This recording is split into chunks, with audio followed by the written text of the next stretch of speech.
Sorry, I just pressed the button without thinking. Hey, everyone, we're live. Let me post it on Twitter that we're live in case someone will find us.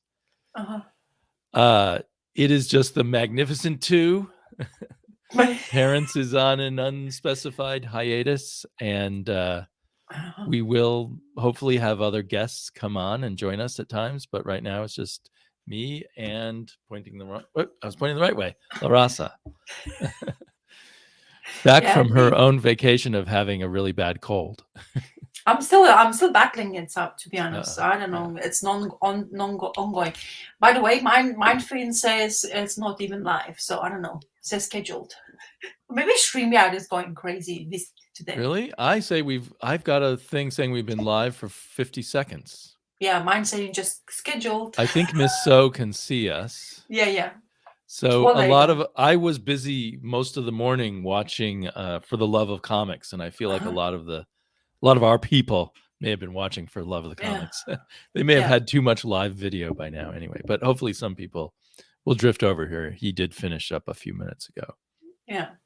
He was doing his top 10 Image comics of all time, in which he probably mentioned 50 or 60 comics with all the also rans and such. Jesus.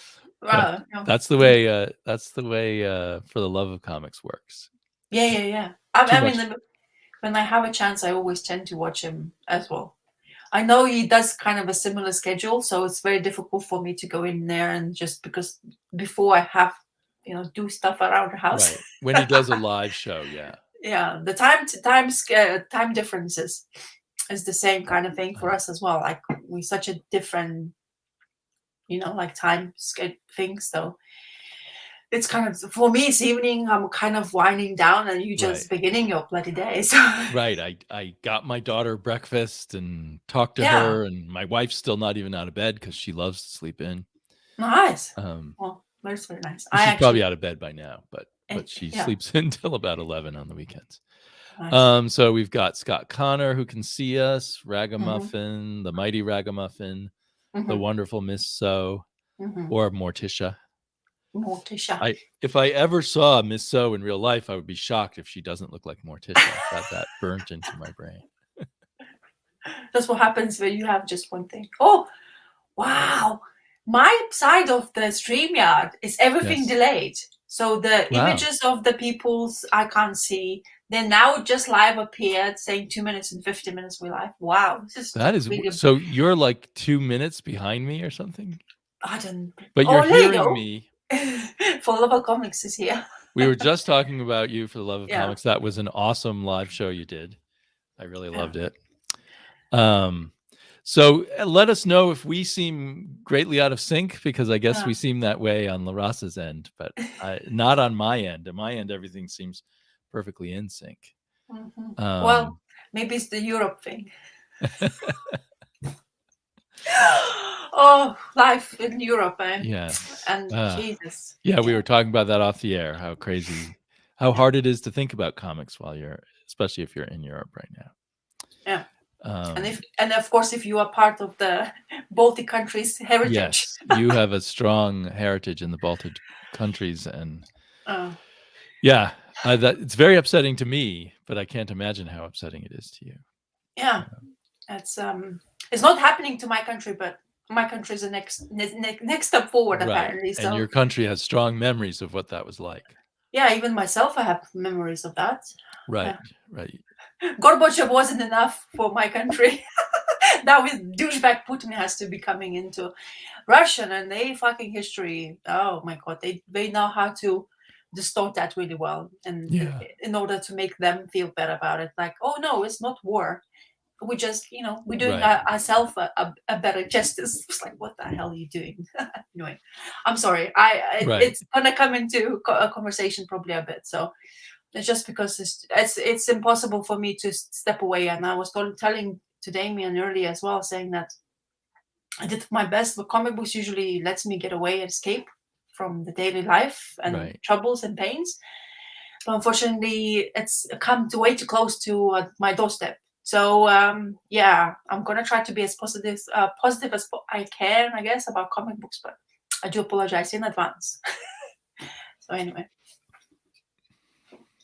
Comic Crack is running training exercises. He's getting fit. Oh, he's being sarcastic about Yeah. Mr. Clinton. And Miss So says the news has been pretty awful this week. Agreed. Mm-hmm. Good to know Comics is here. Hey, Justin. We're just talking about grim news in Europe. Sorry about that. We're not very cheerful at the moment.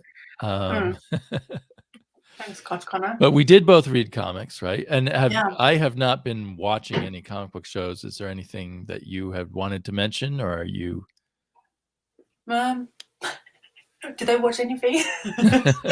Maybe you can't even remember what you watched because of the news. Yeah. Not really. I remember watching news. Wow, insane that. What did I watch? We watched something related to that kind of stuff. We've got Slim here. But no, I'm blanking. I'm probably going to be blanking for the rest of the evening when we talk. So yeah, we were watching a couple of things. Oh, Terrence, we were watching Raised by Wolves first episode, and that food for thought. It's actually quite a crazy a TV show. Because we were watching Vikings, both of us. I don't know, Damien, if you're aware, when me and Terrence were watching Vikings, and the main actor of the Viking series, he went into this Raised by Wolves, and this like sci-fi tale. Wow. And yeah, season 1, season 1, episode 1. We managed just to watch one because it was so basically 2 robots, race of humans is disappearing. This is just a little bit thing I remember. And 2 robotic like humanoids saving a race of humans. So they have embryos and implantations into them. That 6 kids are born, and out of the 6, because they're in harsh environment, 6 of out of 6 kids who is born, 1 survives only. Wow. And that just goes escalates further, and there's other people comes into fruition, and yeah, it's very interesting. But I forgot the name of the director, but if you know the director, you'll know exactly why it's like that kind of thing, because he's like the guy from who did Prometheus. Oh, okay. Yeah, that one. He's the Blade Runner guy too, right? Yeah.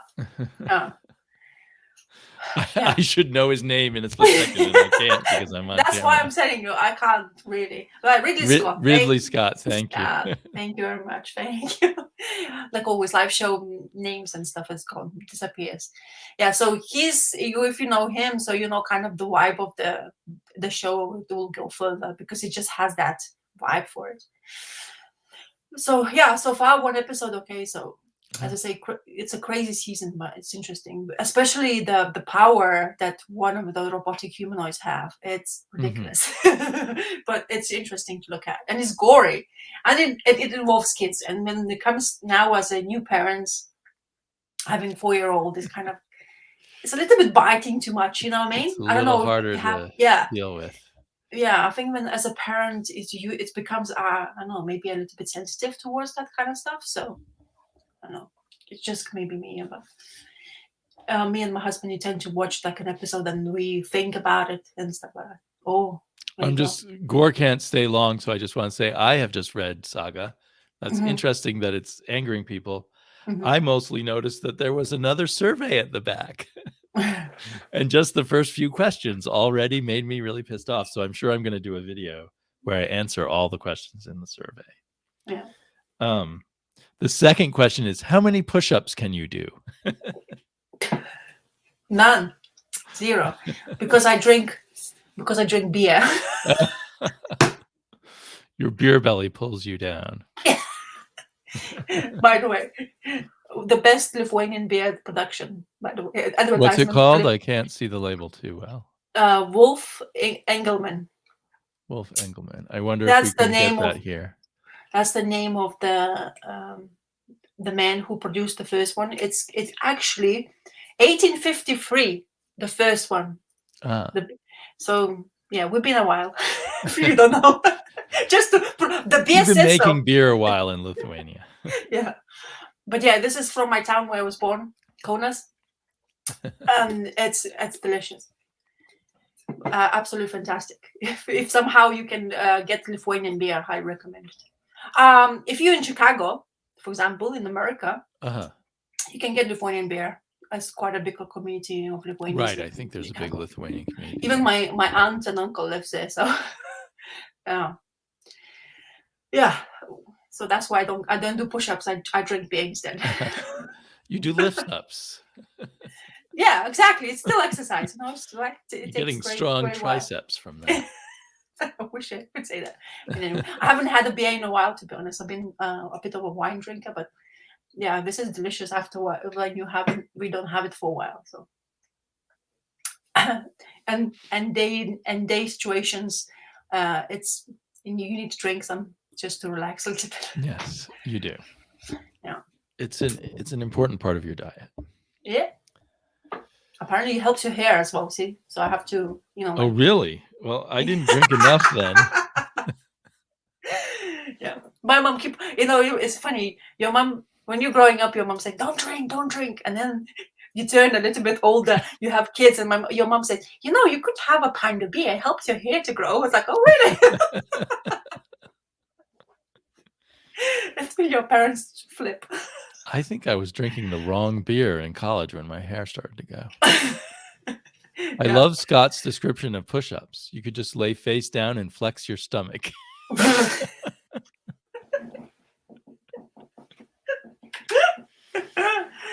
Yeah.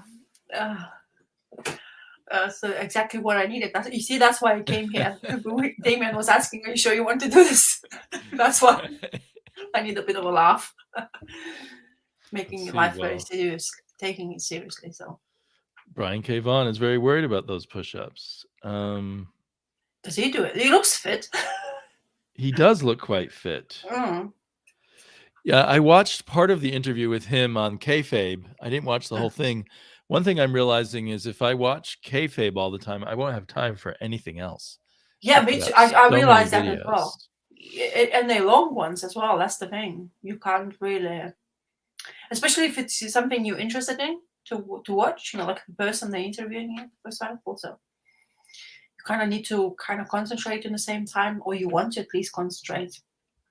Here's a scientific question for you. Do you have to drink the beer or use it as a conditioner for the hair effect?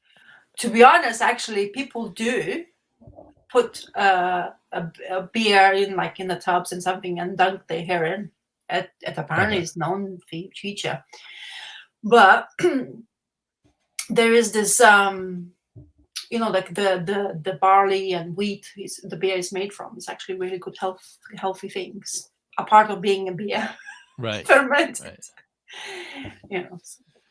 Well, I wish I had For the Love of Comics hair. I get very jealous. He's now got such long hair. He's tying it back in a ponytail. It's crazy.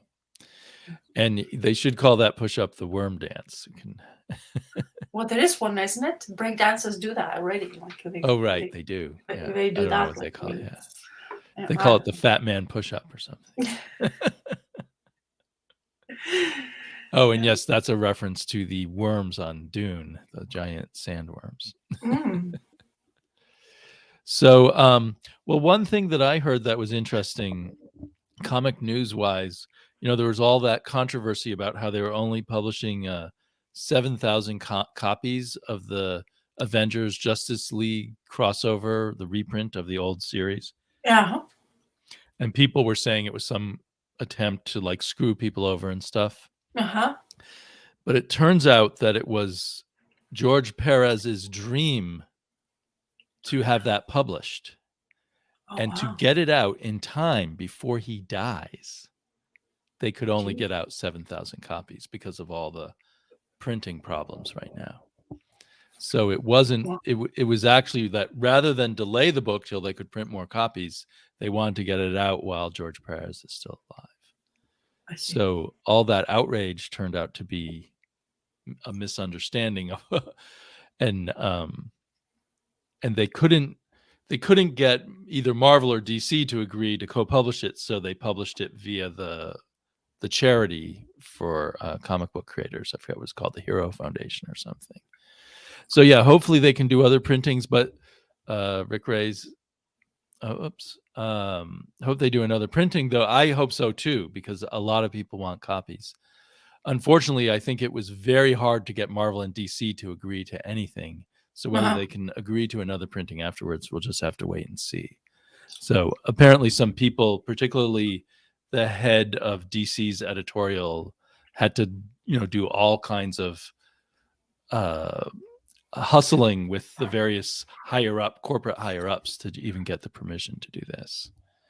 I've been watching the George Perez because I follow his Twitter thing on that, and then there's some pictures coming up in this. I saw a picture of him in a wheelchair. I've seen him recently. Already in the bed in the hospice. I think it's just that okay, so it's gotten worse. Yeah. So and then this family come in, then the people who works with him came in, and it's just like, wow, I don't know, man. And take pictures, and he looks very scrawny, and like a person who's basically ill.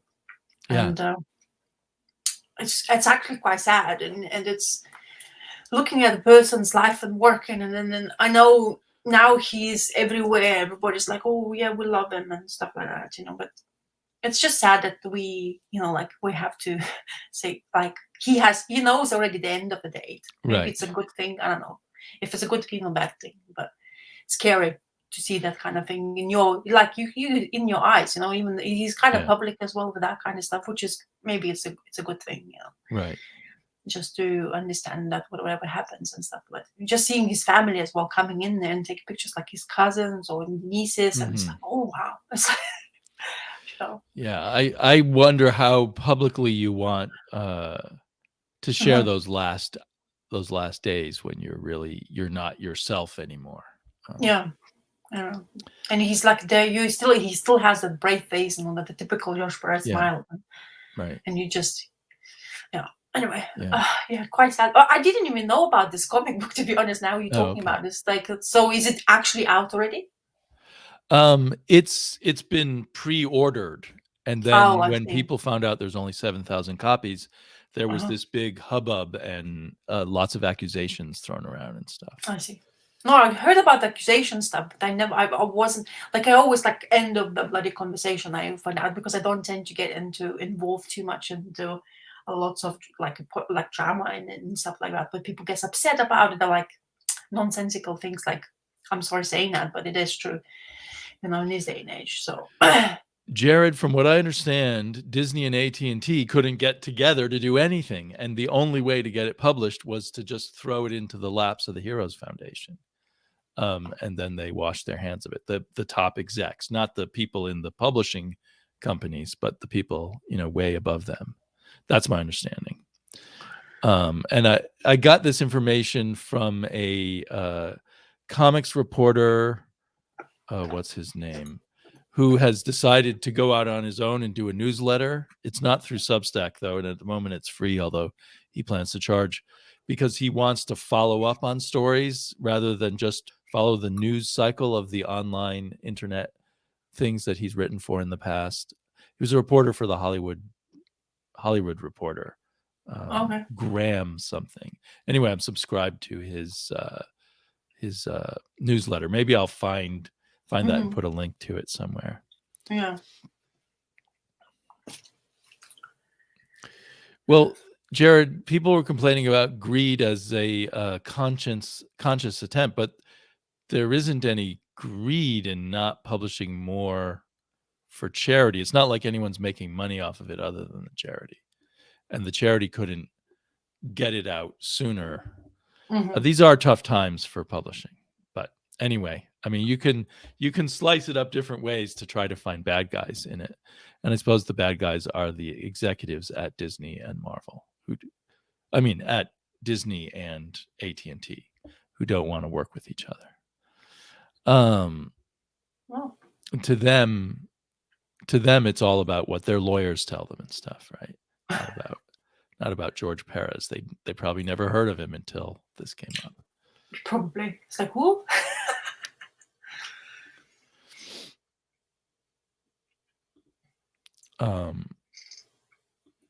The greed is on Disney, but it's not so much their greed as their unwillingness to to participate. Yeah. So to combine right together. to work together. So so I presume this is a new story, yes? Or is no, it it's an old one. So it's just one Ah. that's been out of print and never got published, never got reprinted, because the two companies no longer work together. Yeah. So I dream of the day when these big companies decide to just spin off Marvel and DC and sell it to somebody small. But I don't think that's ever going to happen unless the entire movie industry moves away from comics forever. I don't see that for a while. No. Now it's even more will be fighting for things because of whatever's happening. I think it's even more will be interesting for people to go and just to distract themselves from general day-to-day news and information, because this is going to be for a while, people. So yeah, if you think you can escape news these days, good luck with this one. Right. You thought the COVID was the main topic? The man, the shit, the creme de la creme of the whatever, he's going to be plastered everywhere now in the news because he wants to be. Right. He wants to be feared by anybody and everybody. You know what's horrible is he looks kind of like one of my friends. Oh wow! I'm sorry for that friend of yours. Me too. My friend is actually better looking, but they do look like they could be related. Yeah. Anyway.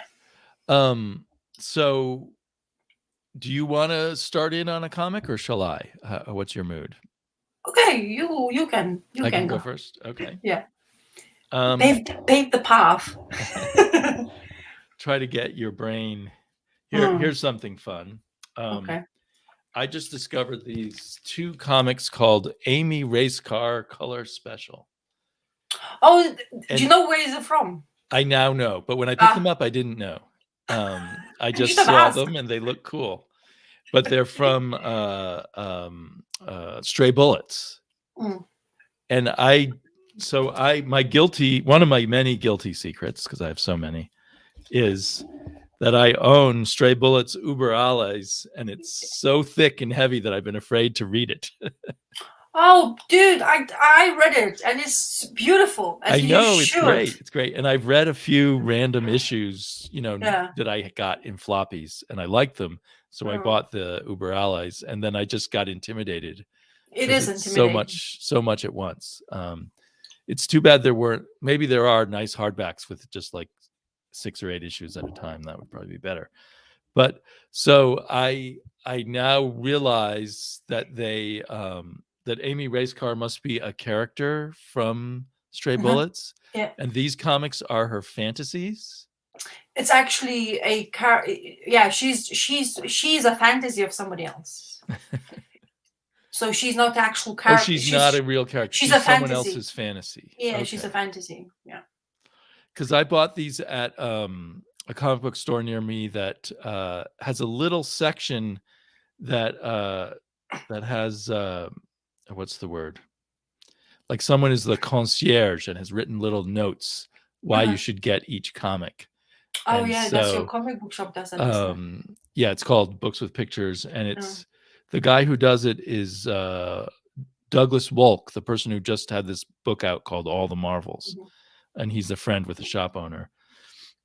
So, like on one of them, it had a note saying "More stray bullets, adjacent wildness in outer space" from David Lapham.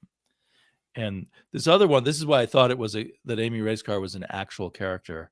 It says Stray Bullets spin-off Walter Mitty-ish mayhem from David Lapham. Yeah. So have you read these two? Well, I read the Uber Alles, and I actually even remember the covers, kind of thing. So I think I've in the Uber Alles because I couldn't find. Well, when she's in space, I think it looks like I've seen it, this but one? Not that one. This one. Yeah, in space one, I think so. But like it can be something new they put out. But I presume maybe they just reprinted it because, oversized hardcovers. Yeah. Okay, so there are oversized. And Zesty Clam is saying she's central to Stray Bullets. So yeah, well, since I've only read 1 or 2 stories, I don't think they mentioned her. Or at least I don't remember.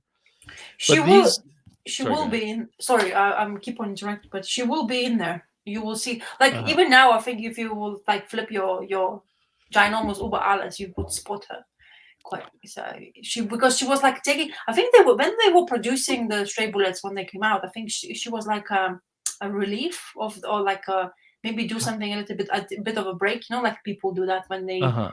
doing such ongoing series. Just that's why I'm So every thinking. once in But a while there'd be one of these fictional yeah, in the middle of a issues. story kind of thing, she's placed in there. So, but Well, see, I it's couldn't such. see it in the table of contents. Oh, I see. At least Well, nothing that matched the title of these color specials, but saying Amy, because they're just yeah, called Amy Racecar Color Special. yeah. But maybe one of these stories is Oh, there you the go. same thing. I don't know.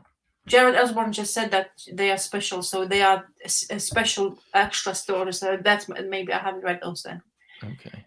Well, so what's cool about these is they Yeah. remind me a lot of the Hernandez brothers, the Love and Rockets guys. Yeah. You know, when they do kind of wild and crazy things. Mhm. And I mean, his style isn't exactly like theirs, but I think Oh, his yeah, style's a definitely not. little different for these Amy Racecar ones. Uh-huh. So Amy Racecar in these is the world's most dangerous woman. Uh-huh. And because of her, everyone wants to be like her. And so crime is spreading around the world.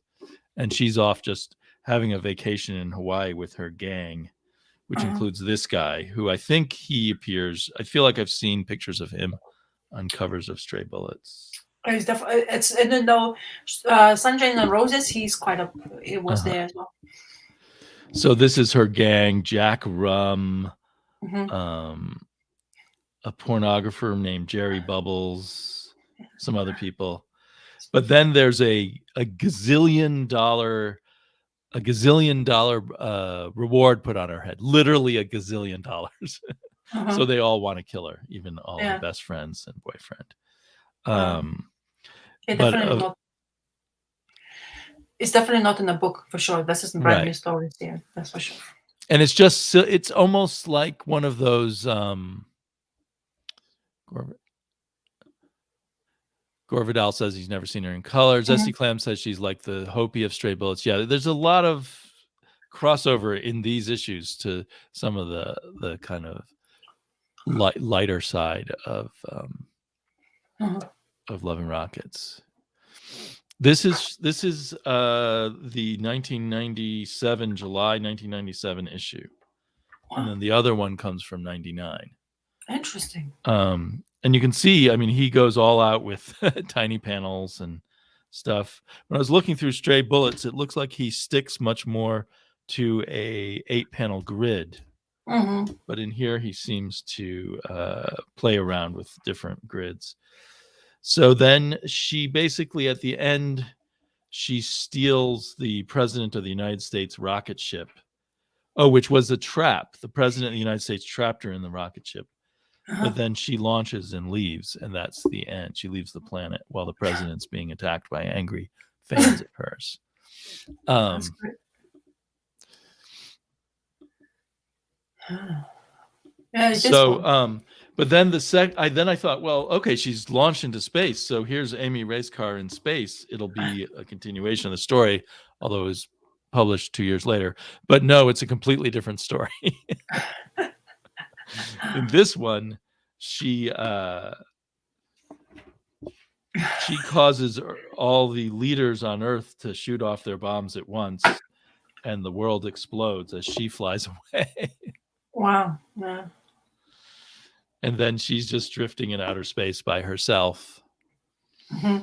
And then she finds a dead dog floating in a spacesuit. She thinks it's alive, and the dead dog has like one of those 8 balls. I don't know if you guys had those in your country. Yeah, shake it and see what's gonna happen. So every once in a while, we see what his 8 ball's saying. Don't count on it, and things like that.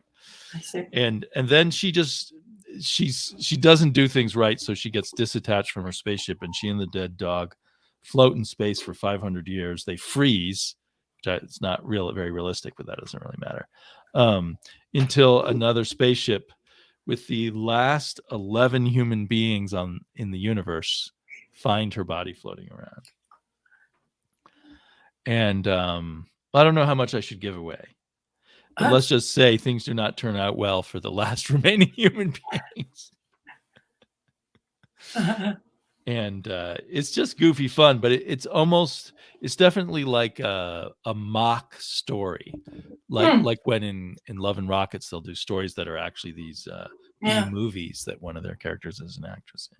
Yeah. So maybe it's good that I stumbled across these, and these were unintimidating to read just one at a time, and that maybe that will get me to finally read my Uber Alles, my giant phone book here. It's a beautiful thing. You know what? Yeah. Mine actually, after, because I've been reading, and I have read it quite a while ago now, but I keep on going back to have a look. But actually, there's a little bit like a split in the spine of mine. I've been wondering if it's going to completely fall apart once I start reading it. It's just too many pages for a paperback. I think it'll let you read it throughout for sure. But afterwards, it just might be from apparently paperbacks, especially this size, if you keep them upright like your typical bookshelf you do, the weight tends to like play around with it, and especially if your bookshelf is not like doesn't have bookends, they tend to like go creepy. It'll hold things up. Yeah. Yeah. Okay, so this makes sense. Amy Racecar is kind of the imaginary friend. Yeah. When it comes to much fun. One of the other characters, Beth. I think I may remember Beth from one. Yeah, she's the main. Honestly, I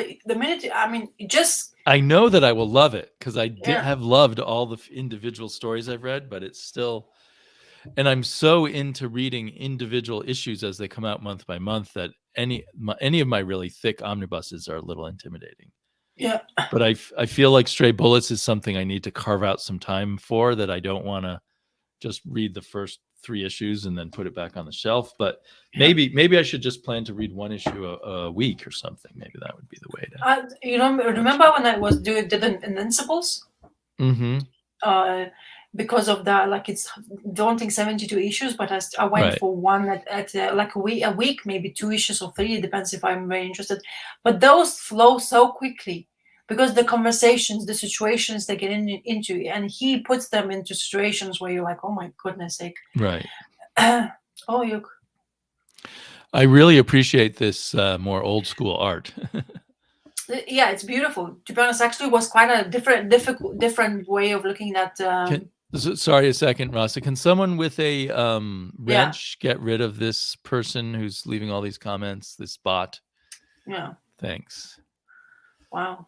Orvidal says these are new to me, and add an enchanting tragic storyline of enchanting and tragic storyline of Beth. It's beautiful. Top 5 comics for me of the last 25 years. So, I mean, I don't know anyone who doesn't highly recommend these, and certainly all the people whose tastes I admire like it. So I must read this. Yeah. And so I'm wondering then, did I stumble across something that is not reprinted?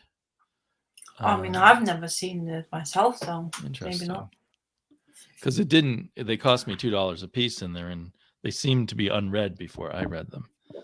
Because the printing, like the name is as well in there, the bottom. So the El Capitan, yeah. Right, they were self-published. Yeah, that's what he's coming. Oh, another interesting thing. So the colorist is someone named Sarah Dyer. Mm-hmm. And at the back, let's see, they mention Action Girl comics by created and edited by Sarah Dyer. Each issue of Action Girl features work by the universe's finest women cartoonists. Yeah. So this is like a lost piece of indie comics trying to give a better voice for women cartoonists. Mm-hmm. So I wonder if I can find Action Girl comics somewhere in one of my shops. You're lucky enough. Yeah. I'd never heard of that, but if it's part of this El Capitan kind of world, it might be really good. Mm-hmm. Yeah, it's a fantastic character. The Sunshine and Roses is the next bit of the storyline, which I have not read because people were, and every time people mention it's like, oh my god, I really want it, but you read Uber Alice and you never picked up any single issues, you kind of like, I was thinking it's gonna come out, but then I don't know if it's even gonna. I mean, it does come with trades, but I kind of like the collected, even though because I already read Uberales. You want another big chunk. Well, at the end of the day, like I started it like that way. I think it's all like for other people as well. The way you start reading it, kind of the way you wanted to finish the story. That makes sense. Yeah. Thank you, Scott, for getting rid of that. That was very annoying. That spammer. Oh, right. They were saying you could vote and get $10 million. Yeah. Very rich. So, Sarah Dyer's married to Evan Dorkin. Okay, that's interesting. So this is a whole sort of. I was not reading a whole lot of. I wasn't reading individual issues at all in 1999, 97, 97, 99, and I wasn't paying a whole lot of attention to the more obscure small presses. I was mostly reading Vertigo then, probably in trades and that sort of thing. So, do you have something on your pile there you'd like to pull out? Okay. Oh, okay. I don't know. It's me. This is what's. Did you finish? Did you read it? Did you finish it? No, but you can spoil it. Go ahead and spoil it. Just one thing I say is kind of disappointed. So the story, that story where we got confusion, there was kind of like things happening. I still enjoyed the art, to be honest. Yeah. But it has. Is this issue 10? Yes, this is it. Issue 10. Okay. Yeah. I started reading it and I could just tell I wasn't going to be happy with it, and I put it down. I put it at the bottom of my stack. And then the way the thing but the way it finished, I mean, and then you have that supposed like the way they end the stories these days. I guess I'm thinking is that story, and then they run out like, oh, I have to still tell you for whatever is going to come next time, in a way. And then just to kind of like relief point, like, so you have those kind of how many pages he had given to us, like 4 pages of them just talking about situation, what happened. And that younger guy who was we were thinking is the past and future is actual Two Moon's son, which I wasn't even aware of. Right. So the whole story is basically was, so this dude here, this guy, so that's the son of Two Moon. Oh, okay. And I actually thought that it was the past, but it wasn't. The whole actual story is about his son, because he's going to be a new medicine man, because of he has kind of his heritage of his dad. The medicine man, yeah. Yeah. So he is the one who's basically supposed to be next medicine man with all those powers and, like what the daddy has. And then because of his, the excuse is that he wasn't brought up with his mom because his wife, who gave birth to his son, and she died. And then because of the name she given to him, he was trying to live up to it, but never could. And then the people like those two, Little Knife was able to basically kind of send messages in his head and manipulate him. And that's what the whole war of the Ghost War happened because of that. That's the explanation. That's as far as I can tell you. But it felt so disappointing. Maybe I'm telling you because, as I say to you, I haven't found anything. Something has to be amazing for me to in this time, especially to read something. And there's this conversation with Two Moons, and then basically he arrests his own son, leaves. Bye. Go without. I will read Stray Bullets, no fears. And then we're having a conversation with together with that the Irish chick, because she basically gets saved, and her daughter gets involved and stuff like that. I don't know if I want to pick now because it says that this coming out in summer. I'm sure their sales are going to plummet. I mean, I'm sure other people are like us. We're so excited at first and then have been very disappointed. It's just it doesn't have a cohesion what it had in the first volume. Let's say the first 5 issues.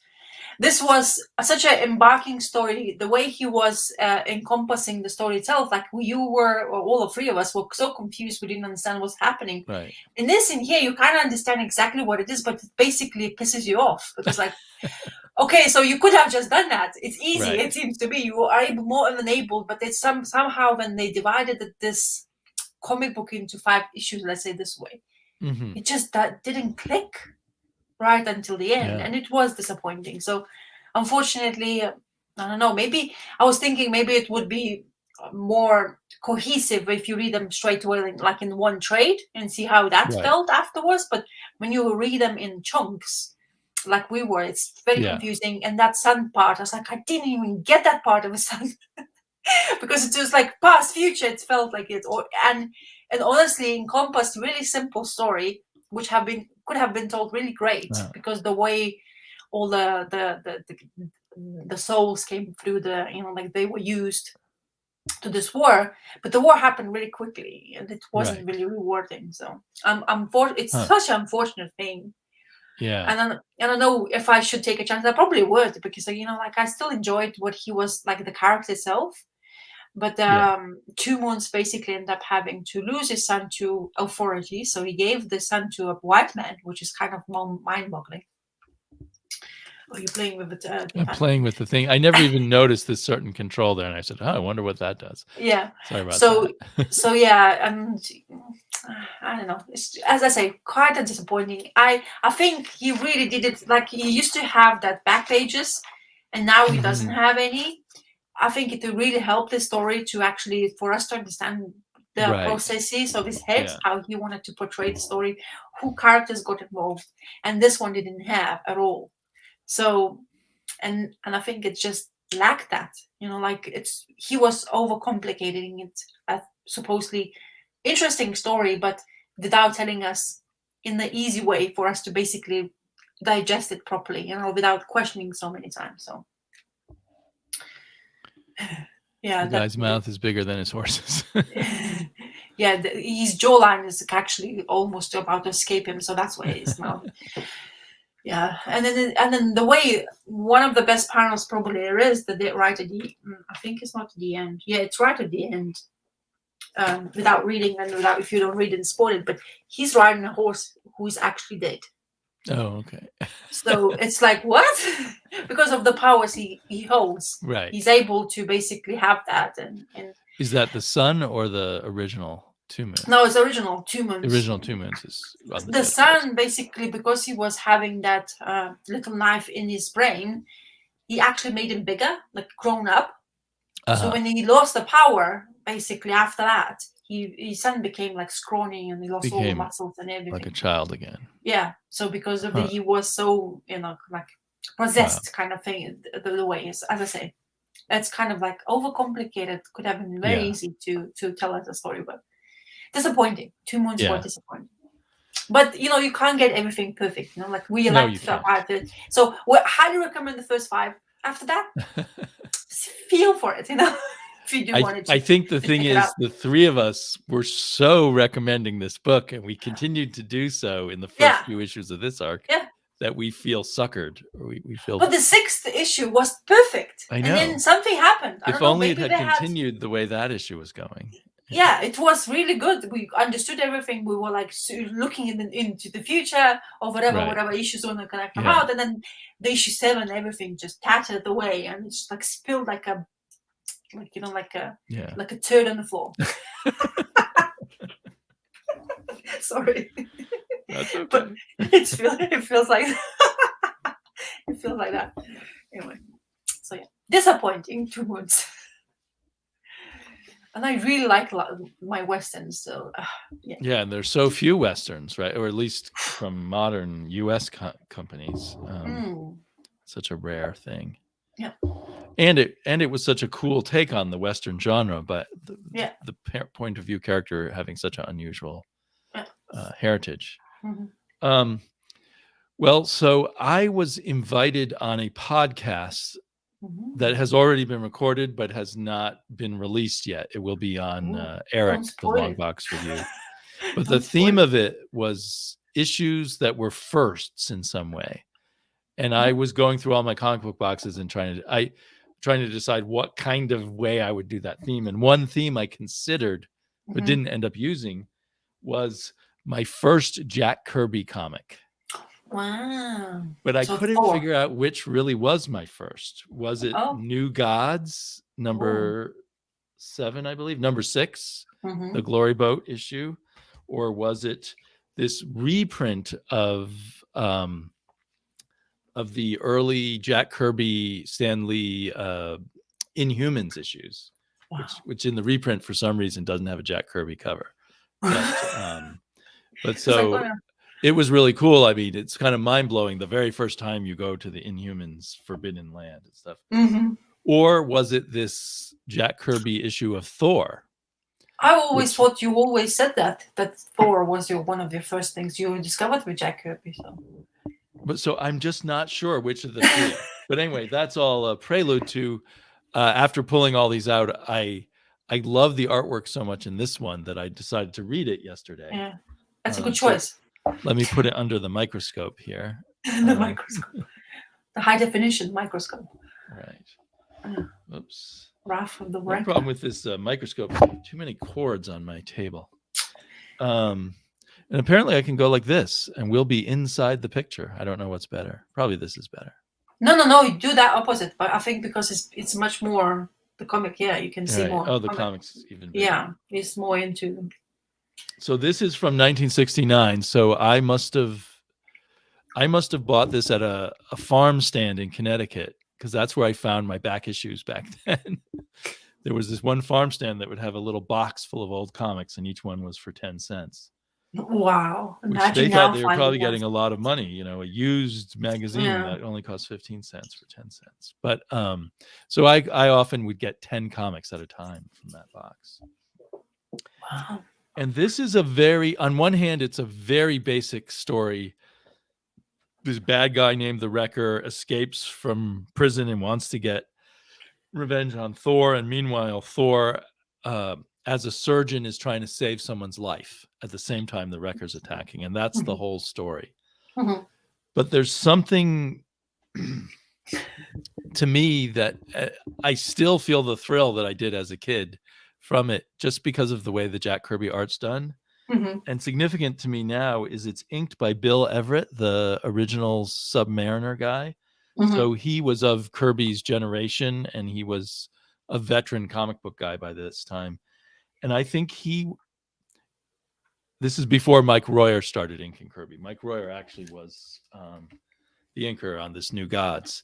But I think he might have been, before Mike Royer, the best inker on Kirby. He really makes Kirby's work look strong.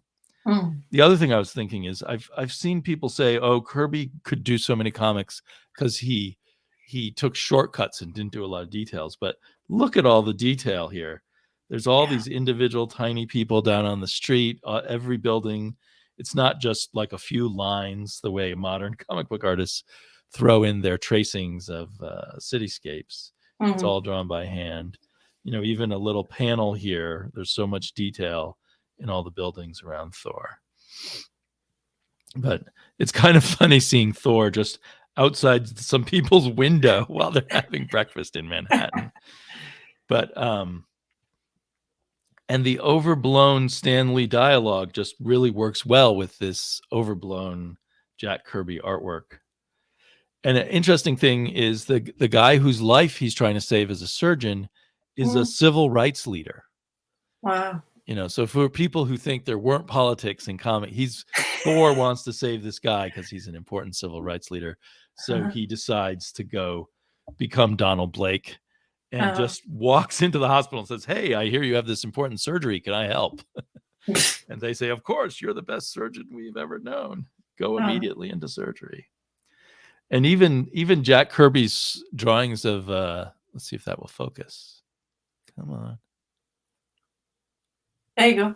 Even Jack Kirby's drawings of like doctors in their surgical garb just looks very dramatic. Very much so, yes. Taking it seriously. I look at that mask to make the guy sleep. Whoosh. Yeah. It's like encompassing all his face. Right. And I think with Everett on the inks, all those wrinkles and every detail sort of brought out with more oomph than it is when some sort of lesser inkers would work on it. So anyway, and then this is this really tense scene where the people who are guarding the wrecker are worrying about him breaking out. And then of course he does break out. And he's like, I don't know, Kirby just drawing some guy ripping metal is just exciting to me. Yeah, it looks actiony. And a little side note, I almost bought this page of original art here. It doesn't have Thor on it. And it was going relatively cheaply at the time when I was looking at it, maybe 2.5, 3 years ago before COVID. And I decided that it was too expensive in the end. But now that original art is so much more expensive, I was like, damn, I should have bought that. Yeah. Because they were selling pages that didn't have a major character on them pretty cheaply. But it's still a cool page. Beautiful. And so I remember, this is burnt into my mind as a child, this scene where the wrecker throws his crowbar and knocks an engine right out of the person's truck. And the engine is still spinning, man. That's great. Yes. Look at the detail to action. It's beautiful to look at. Right. That's the thing about Kirby, his all actions is always like in motion. And that's the beauty of his art, and none of them is like look still or every single pose is just action. Exactly. Even the guy jumping out of the truck here. And he doesn't stint. I mean, he doesn't. Other comic book artists aren't going to put in all these details about the engine and such. But the way it develops is it becomes, once Thor has to leave the surgery because the wrecker's basically creating earthquakes in Manhattan.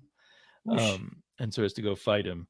And it becomes kind of, as they're having this action-packed fight, it's an ongoing discussion about if you have power, should you use it for yourself?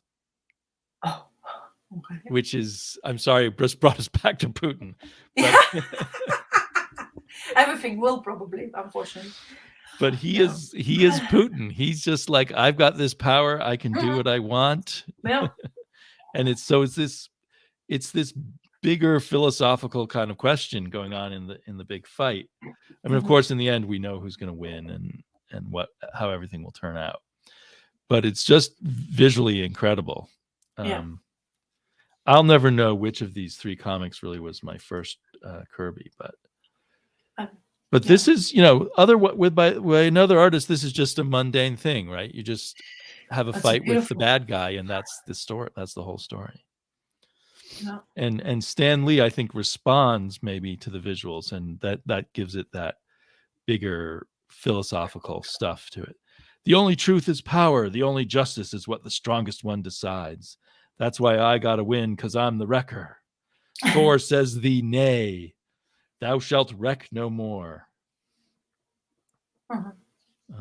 If only we had real Thors to stop the Putins. Yeah.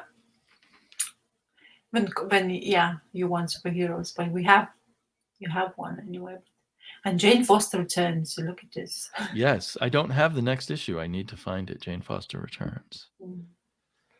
So yeah, for Kirby collectors, look for there's about 5 or 6 issues of Thor inked by Bill Everett, and they are really magnificent.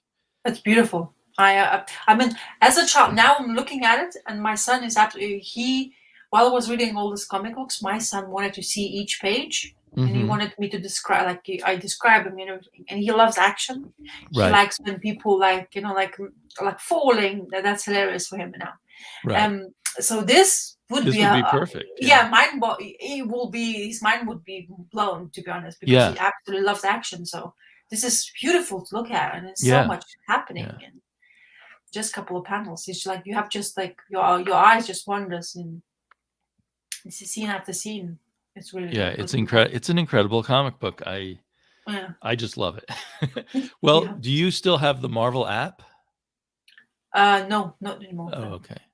Because I was thinking you could easily get this on the Marvel app, but it's probably been reprinted in a lot of places, and it's not a key issue or anything, so it won't be too expensive if you want an original. But I know he kind of destroys destroys things at this age, so you might not want. Yeah, that's the thing. That's why I wouldn't want it to even, because when I was reading, because I don't tend to read next to him, because especially the comic books, like the new ones, because it's like I haven't yet read them and stuff like that, and it's like I kind of feel sensitive towards that. But he was very nice now.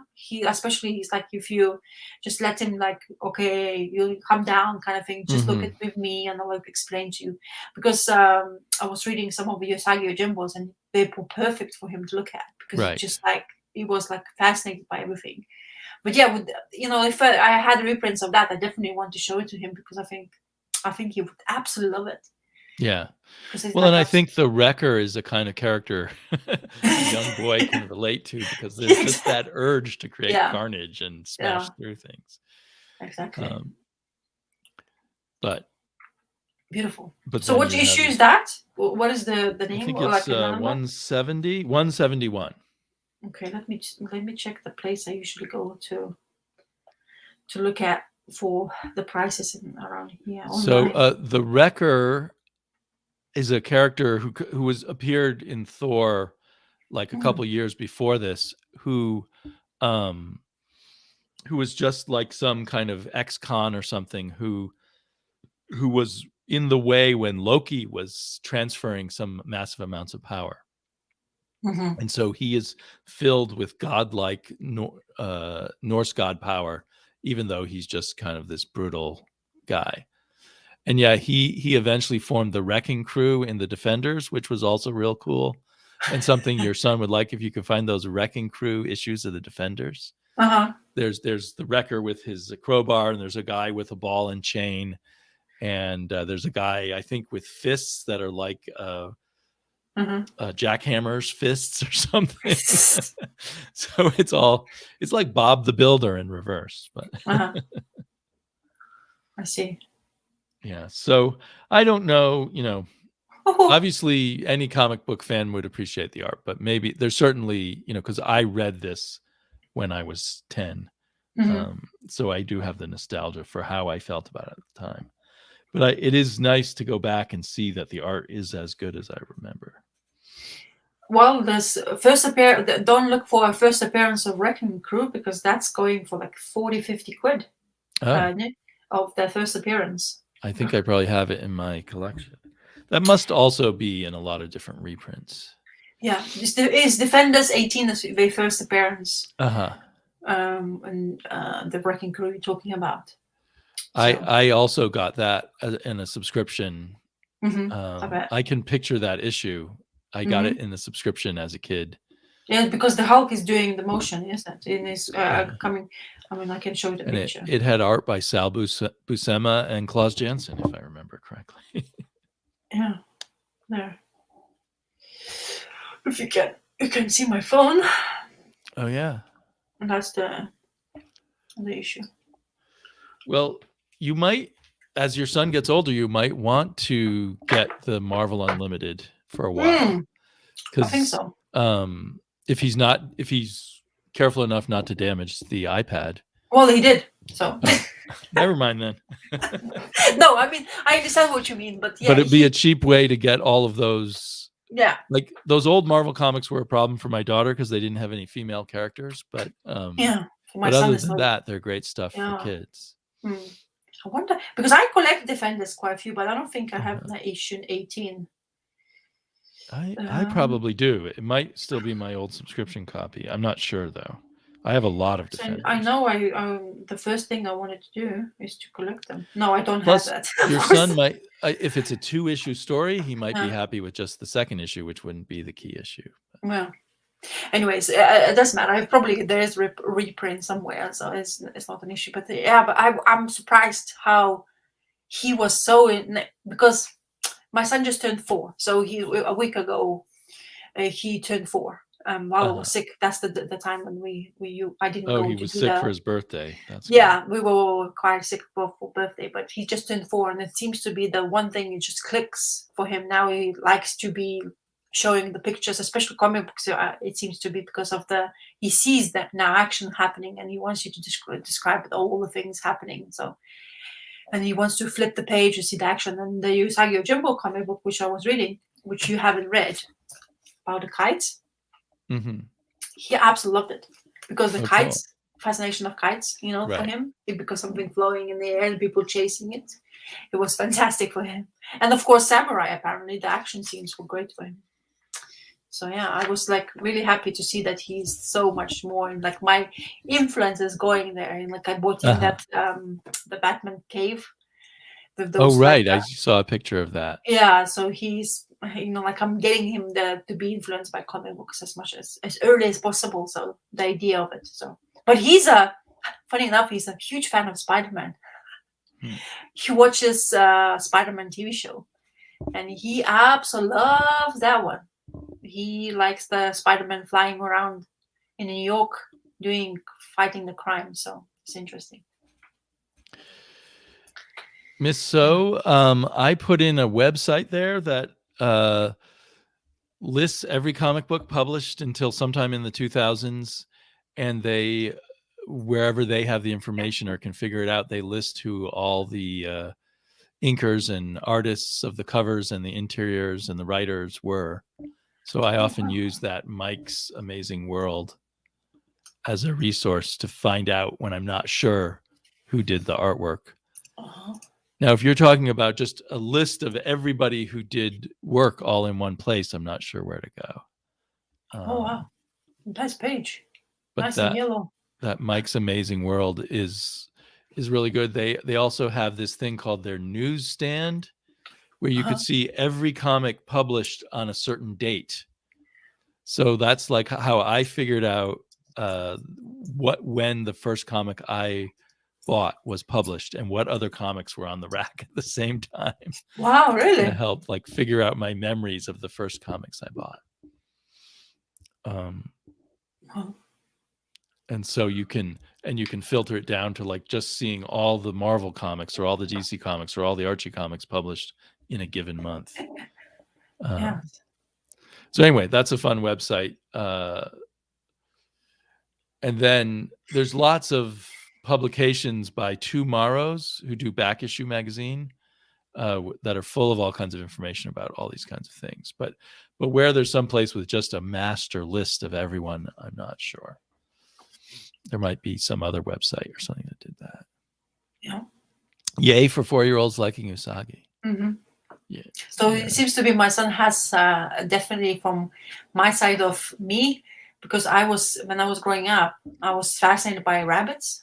I was drawing rabbits every single time, and like my mom, you know, your parents try to occupy you. So my mom had a notebook, and she always had a pen. So I was drawing rabbits each page. Apparently, every single time we went together somewhere, and she wanted to preoccupy my mind, she gave me the piece of paper, like that notebook, and I always drew a rabbit.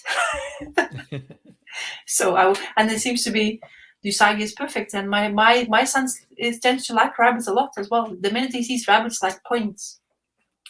And now he's got a rabbit with swords.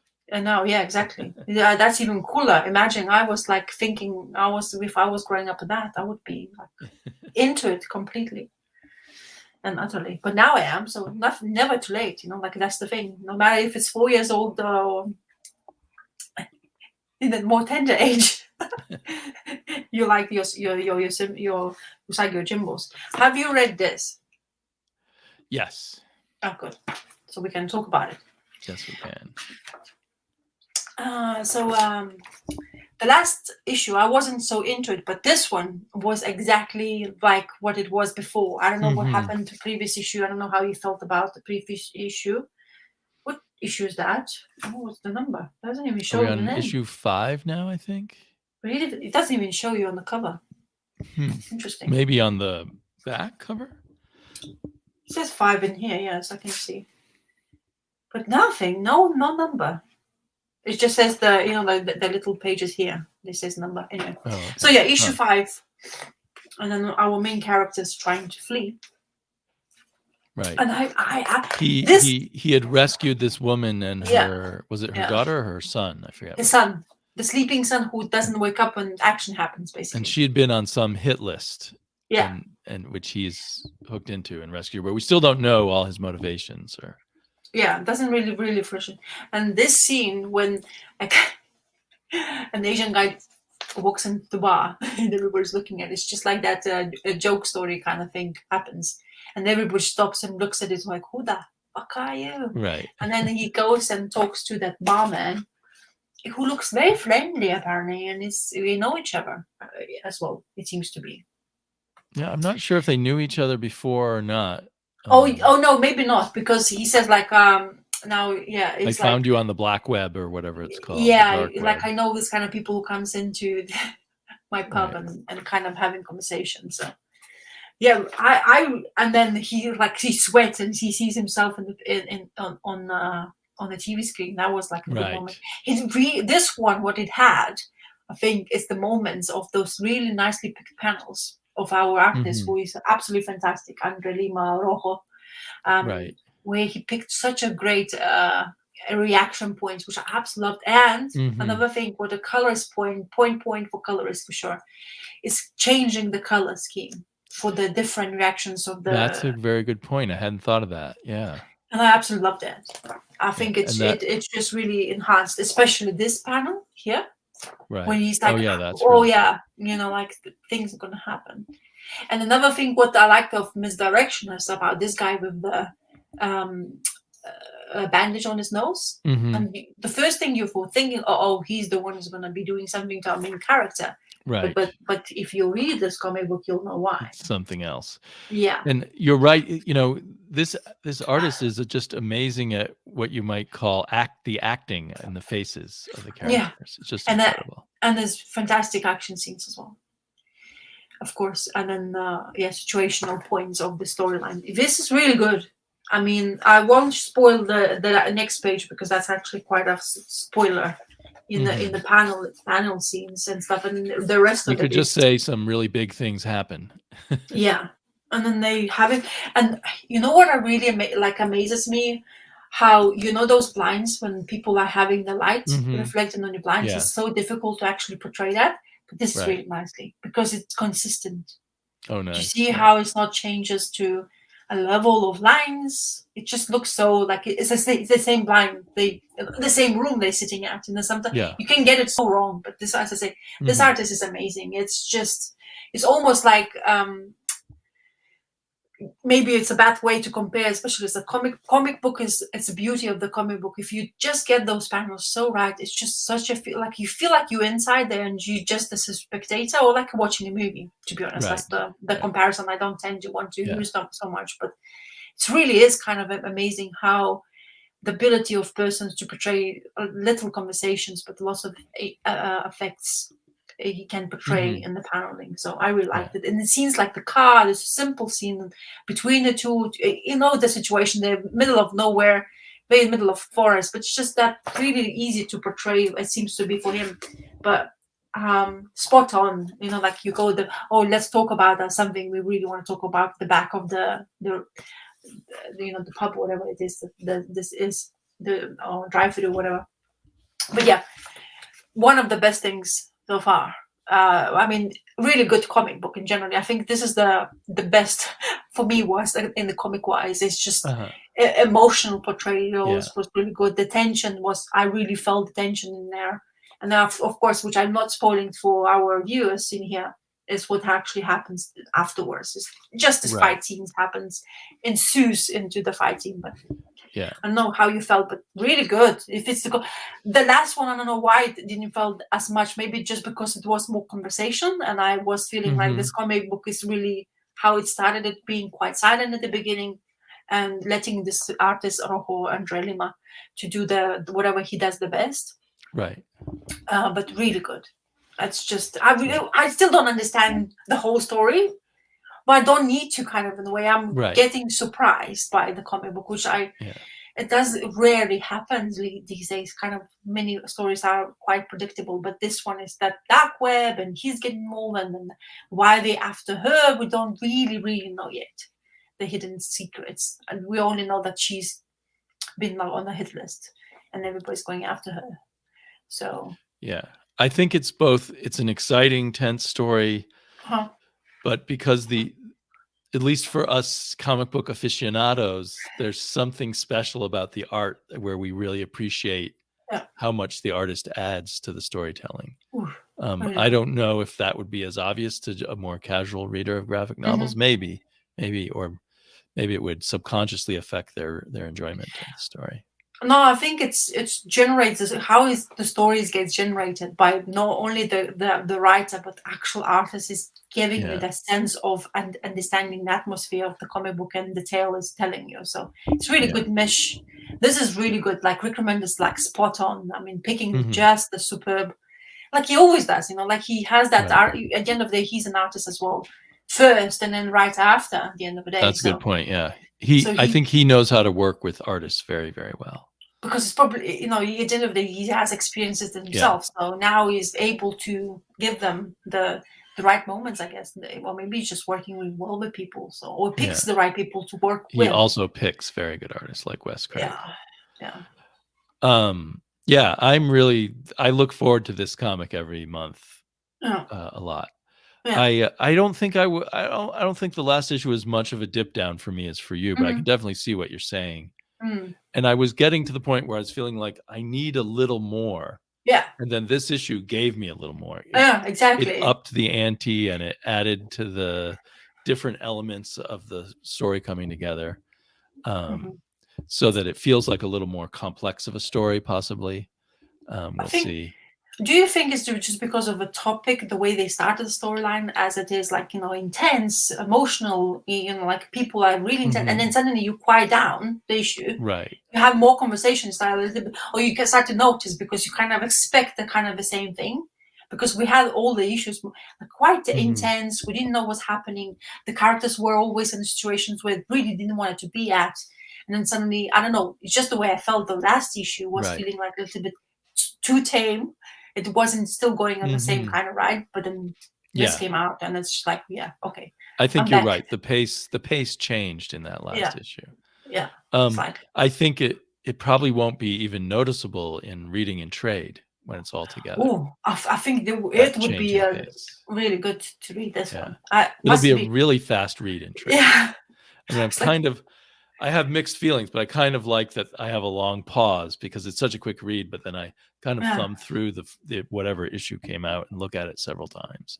It's the same thing when I said about Serial with Terry Moore. That's why I like because it's so quick. Right. I like it to be monthly because it lets me time to digest, and then it continues to go fast. You read a trade, it's like, it goes in, and you're like, huh? What did I read? Let's go back, kind of thing. But I'm always trying to balance that out. Which comics do I want to read monthly, and which do I want to read in trades? Exactly. Yeah. And sometimes I make the right decision, sometimes the wrong. But it's not the end of the world if I read it in trades. There's so much choice as well. That's the thing. We spoil with that. Yeah. So. Before I forget, I want to show off my new T-shirt. Oh. Let's see. My physique isn't any better, but my it was all that beer. Is it the Hydra? Let's see. Oops, wrong thing. Solo me. It's the guy who did Hydra. Hydra, that's the one. Yeah, something Lanergan. I forget his first name now. But I ordered that comic from his website, and then I noticed he had T-shirts, so I looked over his T-shirts, and I have no idea what's going on in this T-shirt, but I thought it looks really cool. So it looks like Earth. Jesse Lonergan, exactly, Rick Ray, and he has a website where he has a lot of stuff on there. I think it's worth checking out. Jeff Smith turned 62 today. It makes Scott Connor feel old. Well, I'm 60, so 62 doesn't seem very old. Oh, you could immediately tell, Rick Ray. Good for you. Good eye. He does have a distinctive style and a distinctive coloring too. Yeah, the patterns of the panels. It looks like it goes to Earth, but then with those bubbles, looks like lungs to me. You know the lungs, how they are of the magnifying glass. Like the inside of lungs. Yeah. It does look like it. It's just I don't know if it comes from one of his comics that I haven't seen. Oh, I just went out of focus. That's funny. Oh, there we go. Confusing my camera. Yep. So let's see. What should I read something called the first issue of Eros and Psyche. The cover's not by the artist Maria Lovett, but Maria Lovett's the one who did Porcelain, and I really like that. So I found this in a back issue bin. It's another. I think it's all done, but it's the first issue. It's Ablaze. Yeah. Sorry, I'm going to interrupt myself. Yes, Scott, I wanted to get this as a black T-shirt, and he only sold it in this color, and it's not as flattering to one's physique to get white T-shirts. Yeah, it's difficult. I have to live with it. So I think this is also a reprint of her European work. Okay. Because that's what Ablaze does, right? They reprint European work. And I'm not sure if it came before or after Porcelain at her time, because the artwork is simpler. And it seems to be about this girl who, I think her name is Sarah, and she gets into this elite school called the Rose. Interesting. And there's something weird about this school, but they don't really explain it. I assume she's a teenager. I assume it's not a college age thing, but it's hard to really tell. Oh, she's taking pills. Not only that, she's taking these pills and they say God on them. Oh, wow. Yeah. I just read that one. Yeah. There's a lot of mysterious elements. I think because there's a rose on the door, I think this is her actually at the school. But at first I thought, I don't know. So there's a lot of elements that are kind of confusing. In fact, the pill bottle, I think, has the rose symbol on it. So maybe they have her take pills at school. It's just not totally. So this is a beautiful comic. It's a little frustrating about what's going on. Zesty you can put it in different points of view if it bothers you this way. Just put it on the side if you want. Is it bothering you or? No, for me it's fine. I'm actually loving it. But so I hadn't thought of that. Zesty saying it looks the drawings look traced. I can sort of see what he means. Like some of these lines, I don't know what kind of pen she was using. It looks, the coloring makes it everything very static without shadows. Let's see what these lines here. Yeah. I don't know if I get closer. They're kind of scratchy lines. The coloring is definitely not the best. It looks very static. To me. So I find really appealing her way of doing panel to panel changes. I really like this. Yeah. But I find it frustrating that she's not giving us information about certain things. So I think she just skipped ahead to we're at school, but it took me a long time to figure out this is somewhere on the grounds of school, I guess. And she's wandering around and she finds this scarf and she finds these ruins that kind of have Greek statues in them. And of course, Eros and Psyche is a famous Greek myth. I think Psyche's like a nymph that the god Eros falls in love with. Eros being also Cupid. And then she meets this other girl who, to my mind, they look almost alike. They just have different haircuts. But they agree to... So the art is much more minimal than in Porcelain. I like this a lot, but I'm just noticing the differences. They agree to keep this place a secret. So I guess that means it's a hard place to find. I mean, it seems like she just walked right up to it. And then they do a blood pact to keep it a secret together. Don't mix blood together. Yeah. And then I don't know if they're developing a romantic relationship. It's just there's not enough given to show that.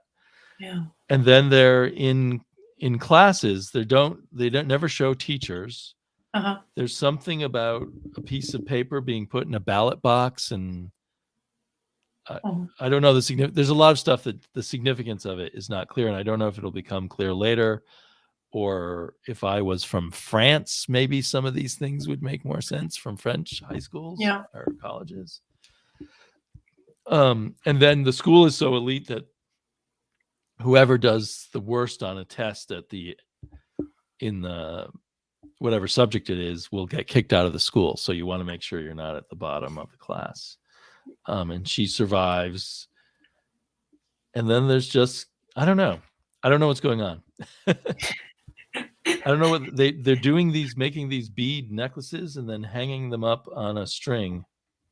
And that's the end of this issue. To be continued. It is kind of, like it looks like very kind of, I don't know, that you flip through all of it, almost all of it. You flip through all comic book and it seems like it's really little information it gave it to you. I didn't read the speech bubble, so.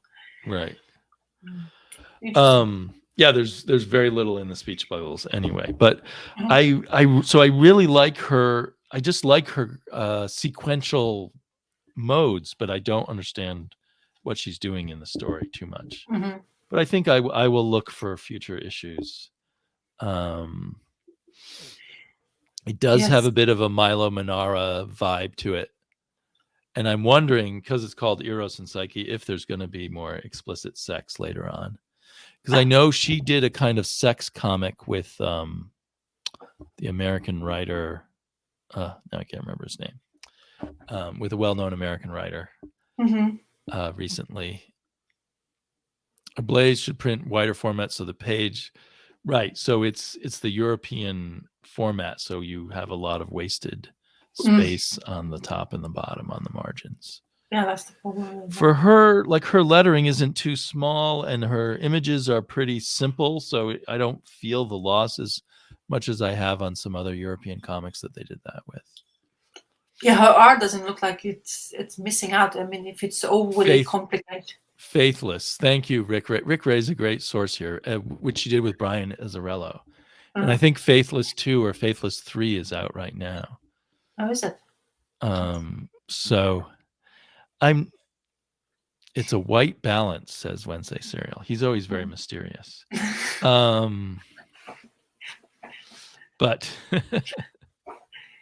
that threw me off. Anyway. So you want to continue with it? Are you still I think interested? I'll continue. I'll pick up another issue. I mean, I think I got this for, less than cover price. So I'll probably look in back issue bins for more. I like her art. I'm curious what the story is about. There's something about the art that makes me buy into its lack of information for some reason. It's very European, I guess, as how I imagine European art looks, comic book art. Yeah. Well, as long as you're gonna look for more. Do you just picked up one issue? Did you find? I just picked up that one issue. Yeah. I can't remember now which of my stores I picked it up at. You have so much choice. You don't know. I have so much choice. And even though I bought a huge amount of comics this week from 3 different shops. I saw your And then I went post. to a comic swap this weekend, yesterday, with John Stout, one of the Portland guys. So what did you find of you? I saw your Instagram post of that, and it says found something amazing. What did you find then? Something amazing deal? They were all pretty cheap. I think I paid between $1 and $3 for most of them. Wow. Does it happen often in Portland? This is the first time, to my knowledge. There used to be another comic book swap before COVID, and it never started back up again. Wow. And now this one started back up. It's hosted by a not very good comic book shop called Fallout Comics, but so yeah, I got like another 25 comics there. Oosh. Is it like all of them old one or something like more newish or Silver Age or ranging from Bronze Age to 70s and 80s comics. Okay. Here, hang on a second. I can go get them. Okay. Well, there you go. We're gonna see the whole. Well, he has so many books on this bed there. You want me to just quickly run through what I found? Why not? Okay, I did get some brand new ones. I got 2 Bad Idea comics. Oh yeah, because you love them. Those they charged, I think, what was the cover price for them? This one I haven't read yet, but it has David Lapham art in it, so I'm looking forward to that. That's great. It's called Caligula Safe, and it's written by Robert Vendetti, so that's promising. And I read I was going to talk about this later. I read the first story in this one, which is called Whalesville and Rocks and Minerals. It's just got 2 stories in it. And one of them is drawn by Tony Millionaire, but that's the one I haven't read yet. And then I got 6 from Sirius, number 3. Yeah, it's an epic line that I'm still slowly piecing together. That's the Comic Crass realm. Yes. Yeah, he likes the epic line. And this is 6 from Sirius series number 2, also issue 3 from that. That's a mouthful, eh? And I got some Swamp Things for $3. Lovely. That's a steal. A new Swamp Thing. Yes. So these 2 are Nestor Redondo Swamp Things. You might remember him from Rima. You can see from the cover, it's not Bernie's. Right. And then I got 2 Bernie Wrightons also for $3. What? Which stunned me that I could get those for $3. Wow, that's a bargain. Love them. Yeah, that's really nice. I have them all, the Bernie's ones, and I'm so happy having them because it's just such a treat to look at. This one thing is amazing. Amazing. By comparison, these Dread Stars at $1 weren't such a good deal. These are just kind of filling out the run after Jim Starlin stopped drawing it. I didn't have. So number 29, number 36, number 30, number 27, number 28, and then this hideous looking issue 50. Shiny. Yeah, well, they went very 90s. It's collected issue 50th anniversary. 50th anniversary, Dread Star 50. And that's what $3.95. Whoa, that's pricey. It was a lot of money back then.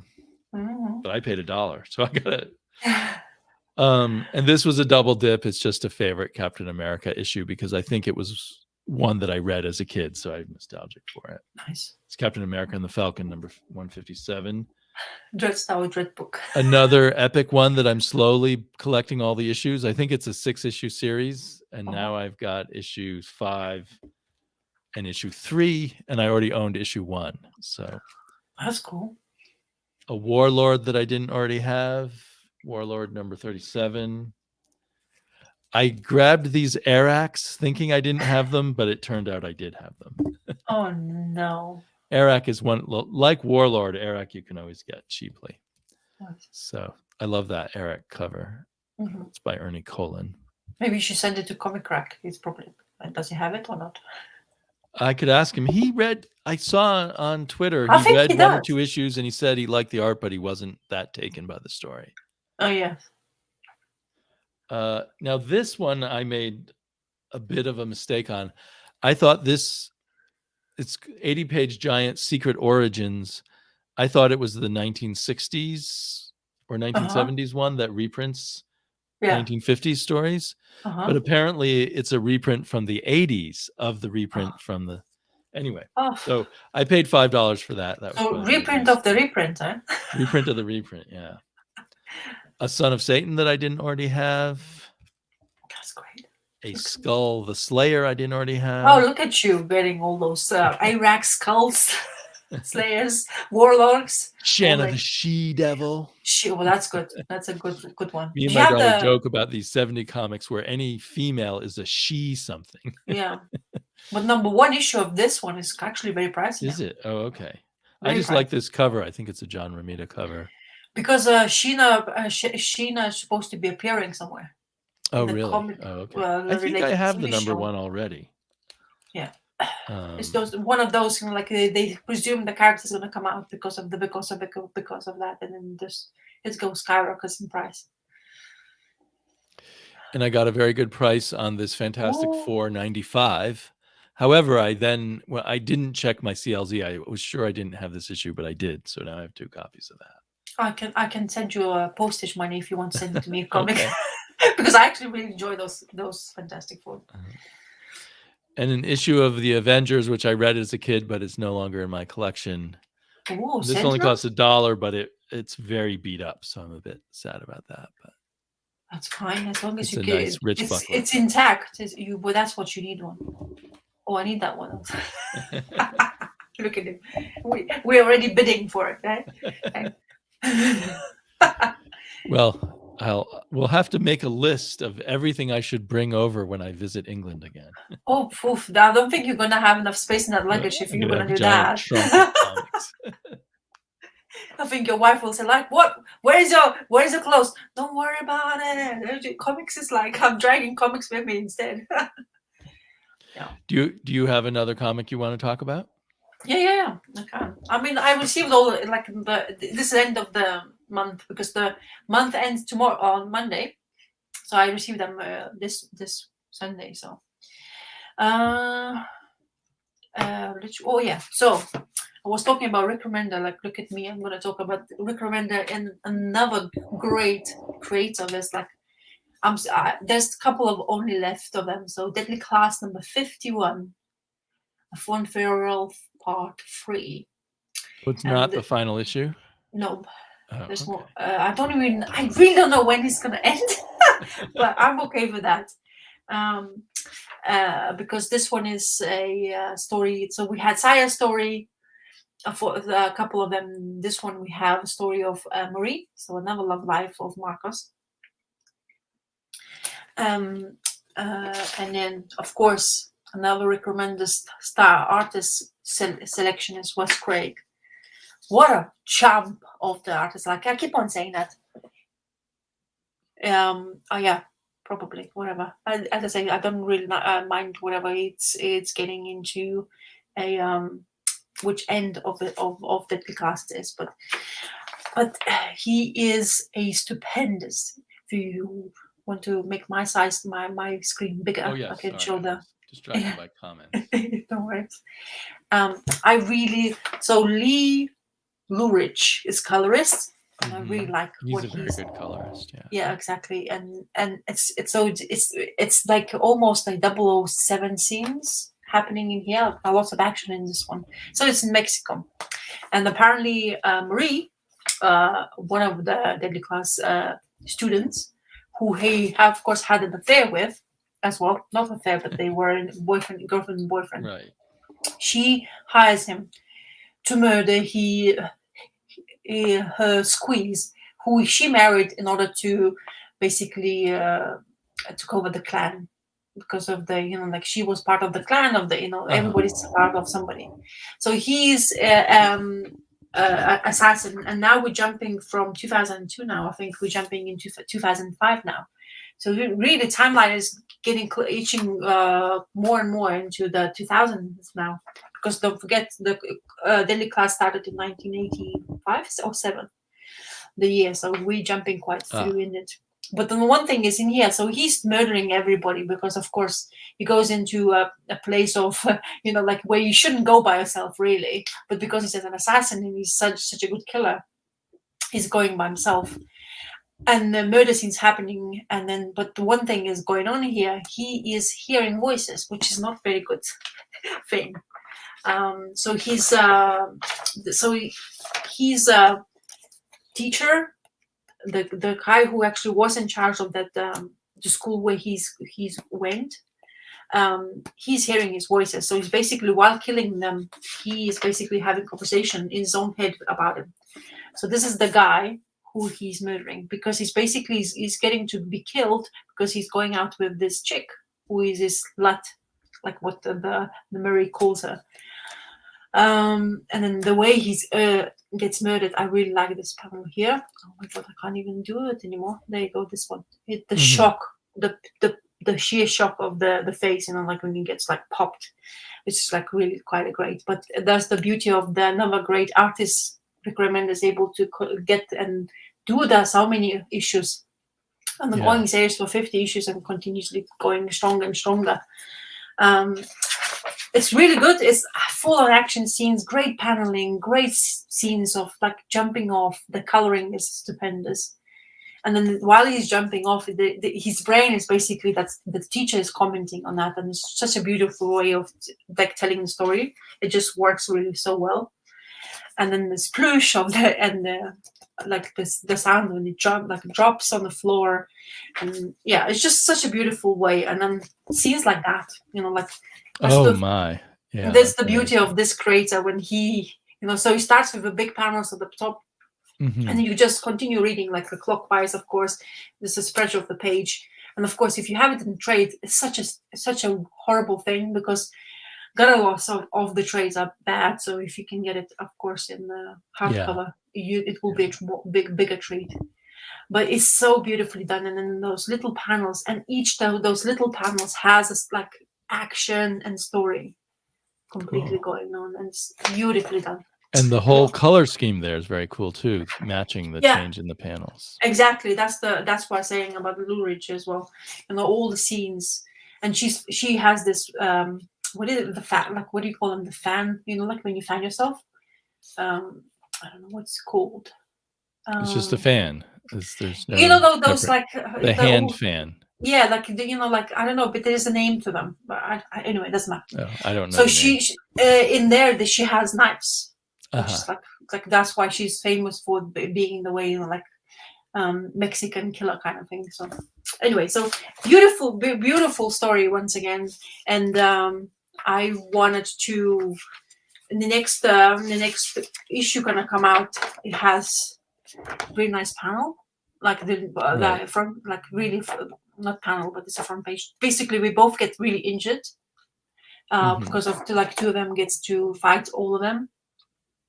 I'm just like, as I say, telling you, but it's really nicely done the way how they want to end the story. We'll see, but this is the long, kind of prolonged way of ending it, because their creators have been doing it for so long, and as I say, I'm invested fully in the storyline, and as a creators of what they're creating in here, it's really good. And TV show, even though it's been cancelled, the comic book still continuously. So who needs I'm TV? Glad. Yeah. We have comics instead. That's one that I decided to trade wait a long time ago, and now I regret waiting. Yeah, because the deluxe editions, they are beautiful to look at. I've seen many times in the comic book stores, but in the comic book format, the way you like, such a treat. It's because really with those double page spreads. It's best in the single issues, because this comic book has so much action going on. As always, great to look at. And even though like the artist is like in this scene, like there's little people going on fighting in scenes, but this so much action is going on. I'm just like proper in love with the Wes Craig art, and so it really works. This one with this comic book, and it's just the characters and everything, but the good mesh between two creators as well. So really good, always very rewarding read as well. Which I remember by far the best issue of Scumbag was the one that Wes Craig drew. It's like showed you what the difference of an artist makes. Yeah. But it makes me wonder what Wes Craig will do when they're finally done. He's already releasing in September his own comic book. Oh, interesting. Okay, cool. Yeah. I'm I hopefully gonna be able to let you know as well, because I'm following him. I have his newsletter as well. Oh, okay. So he's announced in September he's gonna produce something of his own. I think it's September, but I'll tell you when it comes out. Do you know if it's going to come from Image or somewhere else? I don't know that, but I think maybe. But he done Gravediggers. I think he done something, but he was self-published as well. A story about this miners and stuff, which I have never collected it. It's beautiful look at, but it was like almost like a panel syndicate, kind of the way of the panels were working out. The wide. Yeah, I think so. That's what I've seen, but as I said, I haven't read it before. But yeah, he's been advertising that as well. As he's doing something new. Sorry, Scott Connor's making me laugh again. To crush your reading list, to see the books displayed before you, and to hear the lamentations of the trade waiters. But now I'm a trade waiter lamenting Deadly Class. I think what happened is I read the first Deadly Class in a paperback trade and decided to wait for the hardbacks. And then I've just kept waiting for the whole thing to be done, which was I'd say 51 issues in, and it's going, it's quite an investment there. Yeah.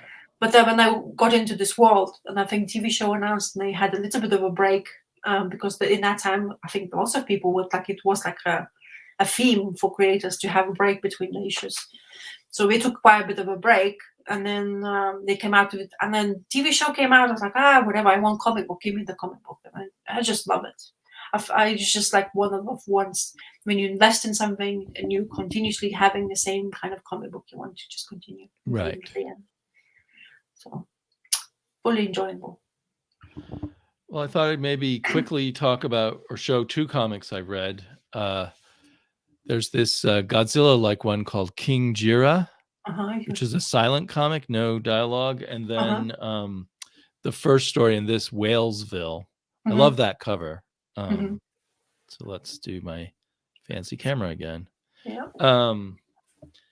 So for some reason, Bad Idea, one of their many bad ideas is to just pair two stories together in a single issue. And they had another one that was really good that Jared Osborne recommended, so I grabbed that. And then I saw this for sale at that comic swap, so I thought, well, I'll try that also. This one, both of them are written by Matt Kint. I think the other one were different authors. But each one's a very different story done with different artists. So there's no connection between the two stories, really.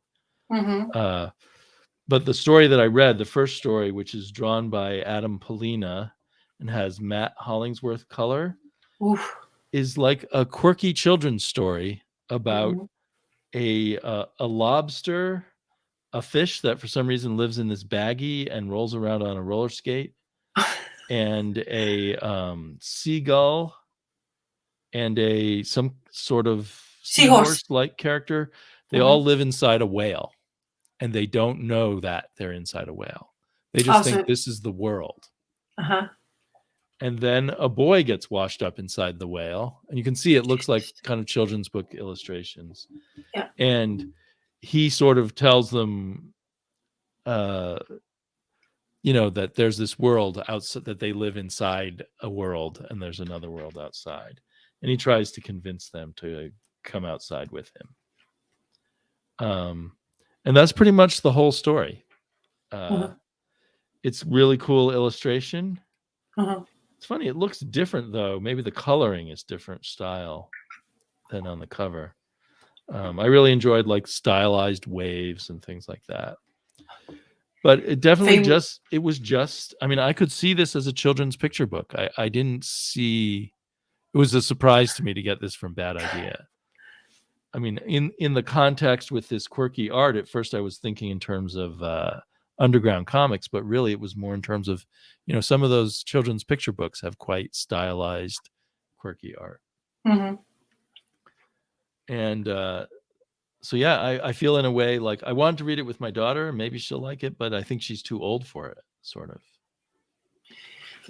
I miss the days when we used to get endless picture books, and each artist, and that's where a lot of great illustration happens, is in children's picture books.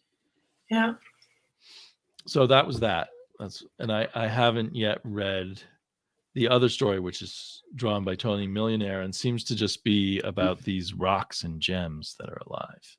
And of course, we should mention that production, Jared Osborne, right there, and all these shiny bits on the cover are because of him. Oops. I guess the camera's not capturing it, but there's lots of spot varnish all over the place.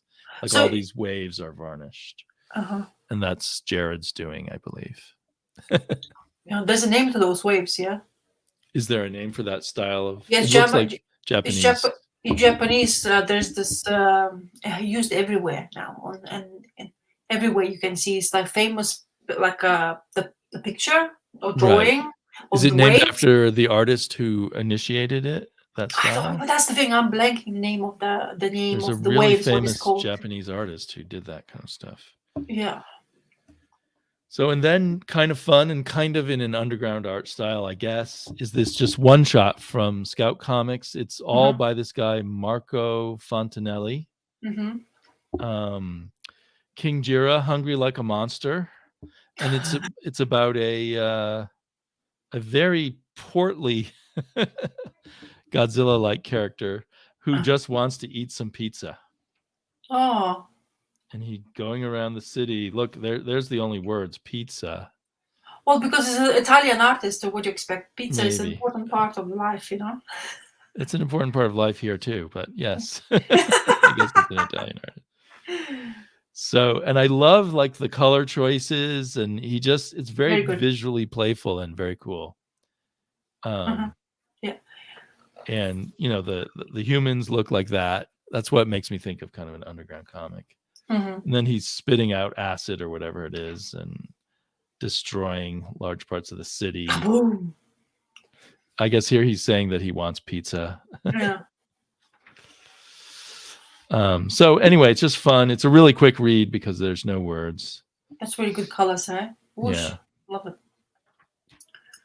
So if you run across it and you have a few extra dollars and you just want to look at some pretty crazy pictures, or if you're a big kaiju fan like I am, yes. But also I think it appeals to kind of the underground comics, old-fashioned underground comic style stuff. So those waves, thanks to Ragamuffin, is Hokusai. Hokusai, right? Yeah. Yes, so. And the waves are almost. I mean, Hokusai prints are almost like a thing that is too common, right? You see them everywhere. Oh, it's plastered everywhere.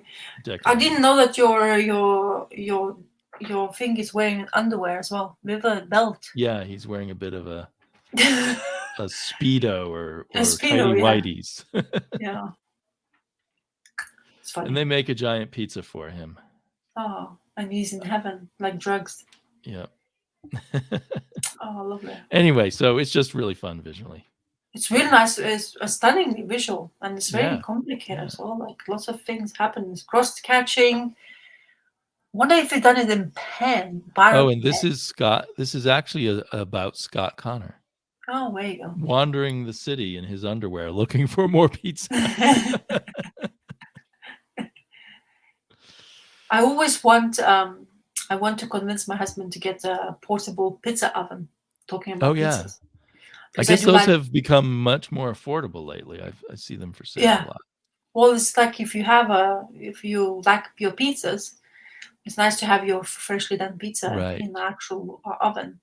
And I love making sourdough. So.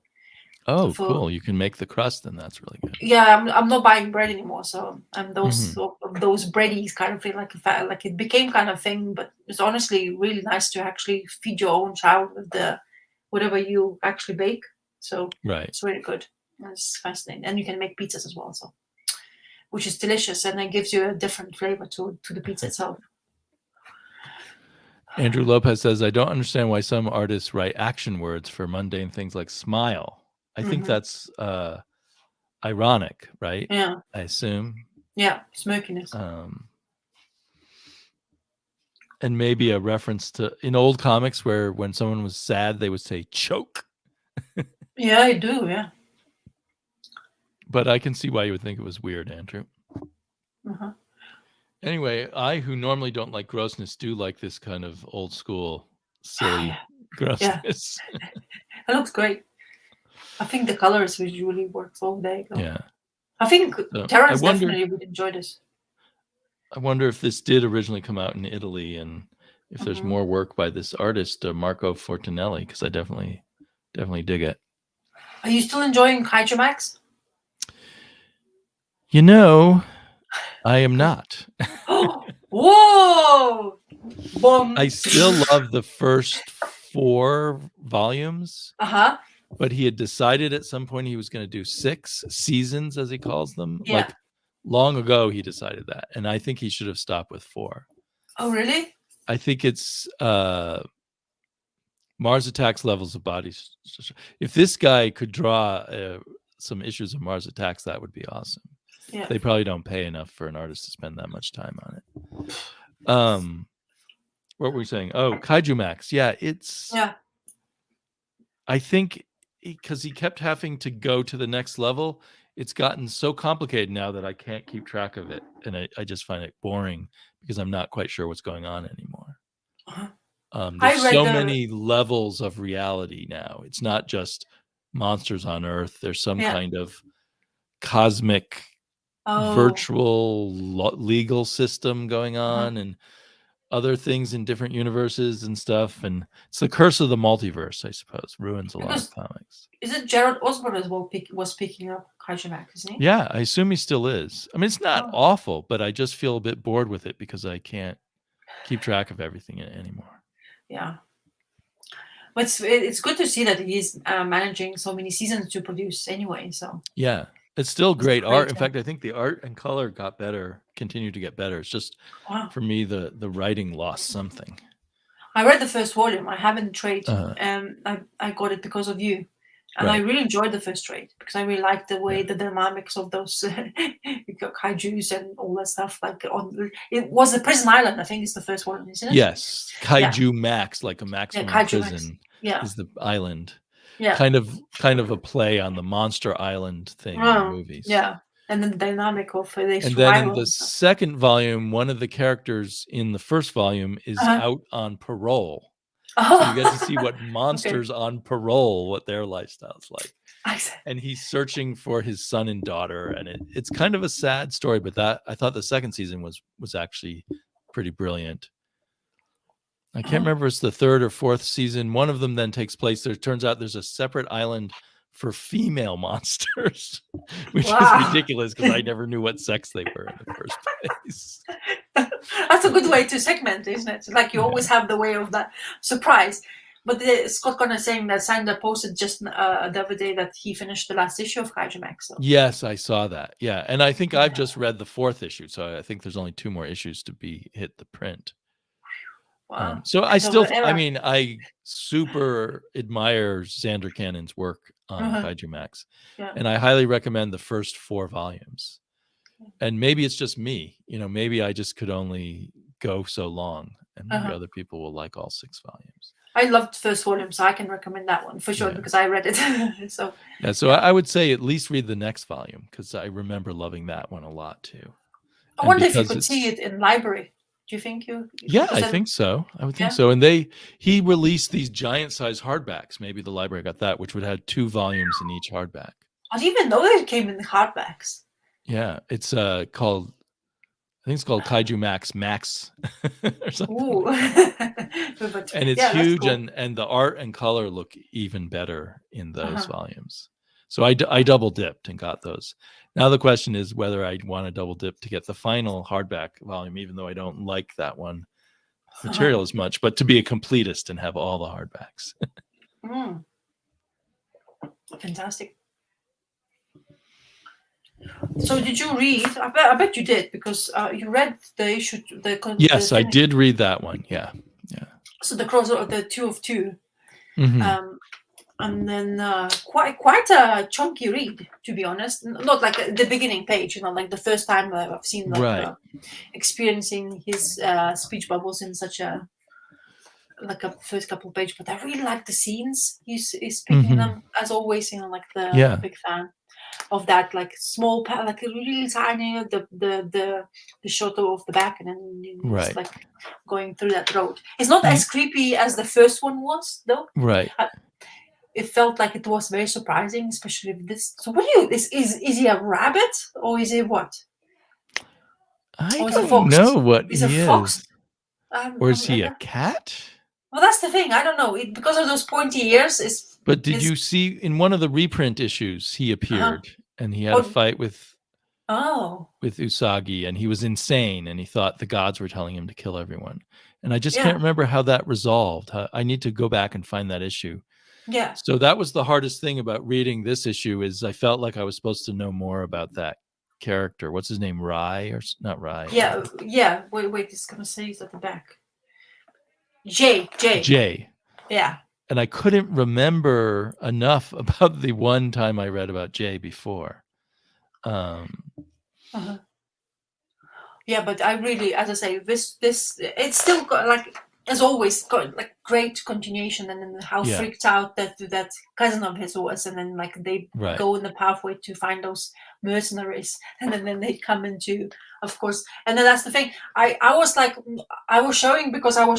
So this Usagi Jumbo was very tame in comparison to this one. It's a little bit more creepy, and my son wanted to see this one as well.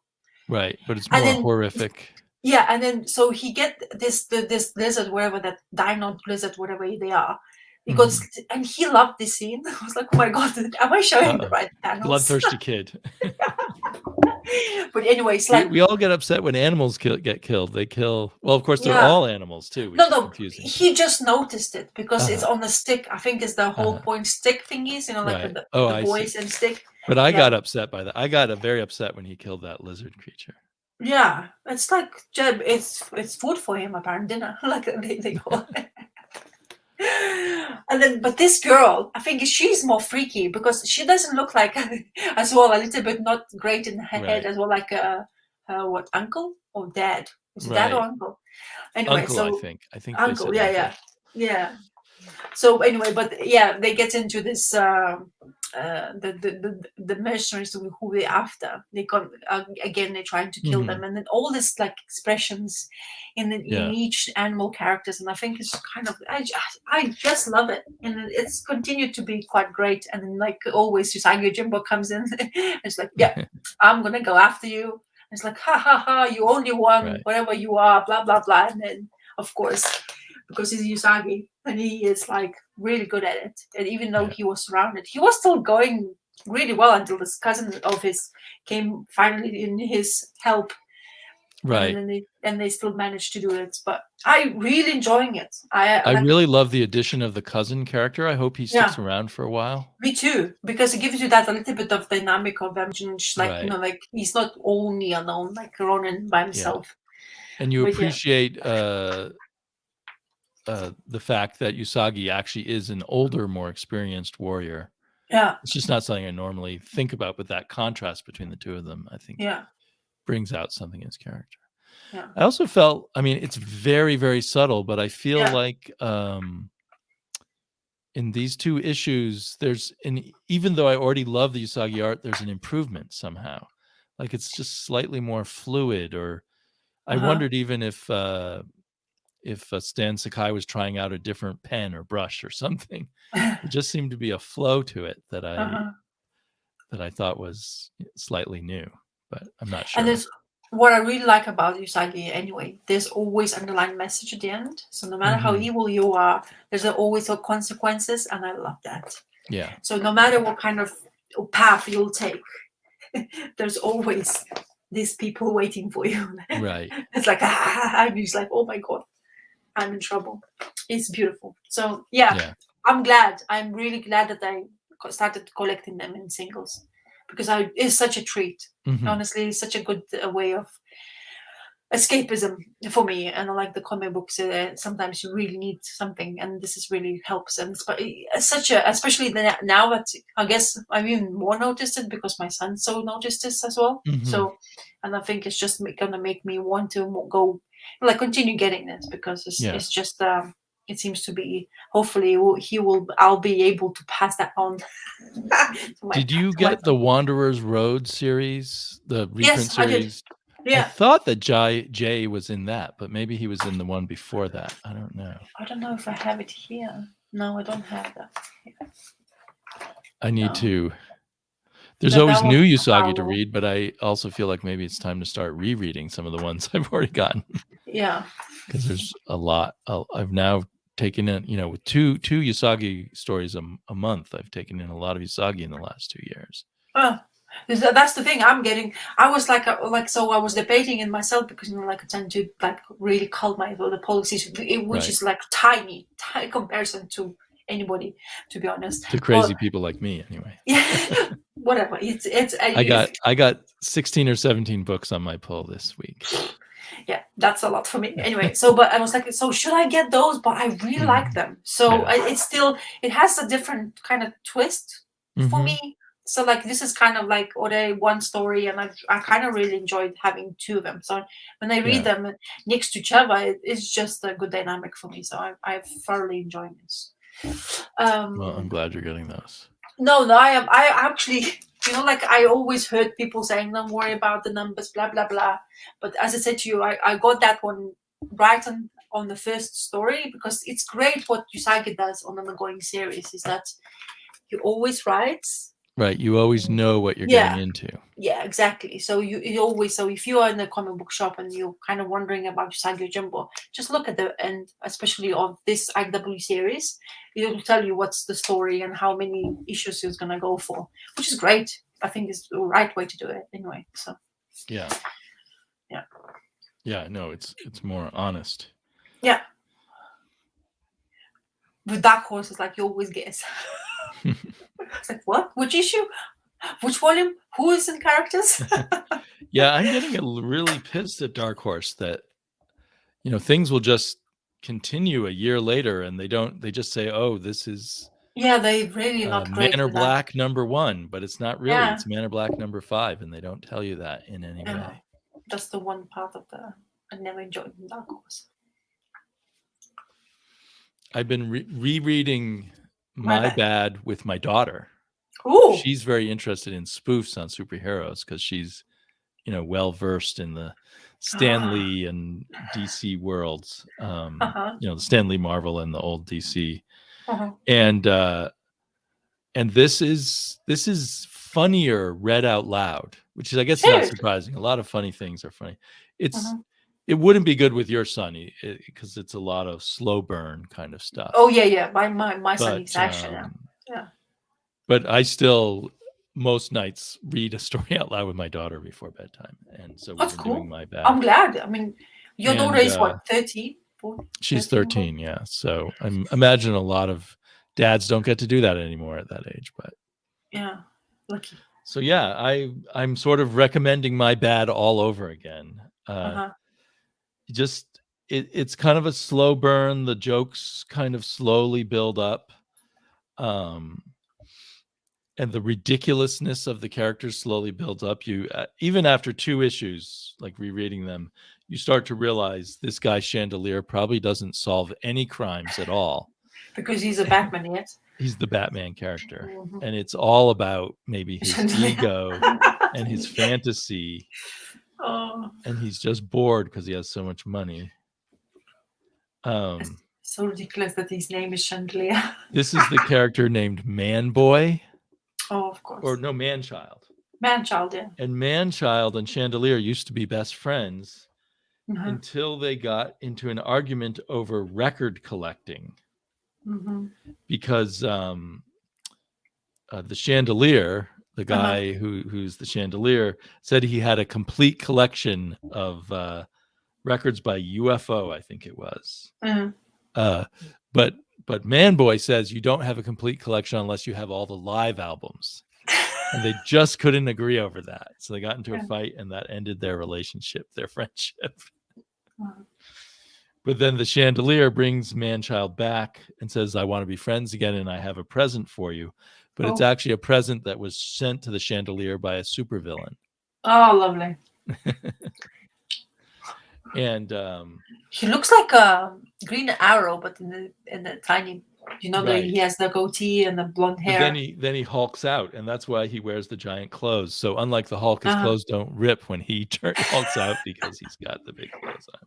But he looks ridiculous before then. So who's the artist? The artist is Peter Krause. Oh, Peter Krause. Yeah. Who did, I know him best from that Mark Waid comic, Irredeemable. Oh, yes. Yes. I think he's been around a long time. I know of the comic book, but I haven't read it. And he does a great job of looking kind of like a, quote, realistic superhero artist at the surface, but actually capturing the humor and ridiculousness of the story. And it's Mark Russell and another writer named Bryce Ingman, who I don't know from anywhere else. But so it turns out that the supervillain sent him a salad shooter, which I guess I've never even seen a salad shooter in real life, but I guess something you put vegetables in and you crank it and it mixes them up together for you in your salad. Oh, really? And there's just all these ongoing salad shooter jokes throughout. I see. There's joke ads. Did I mention these before?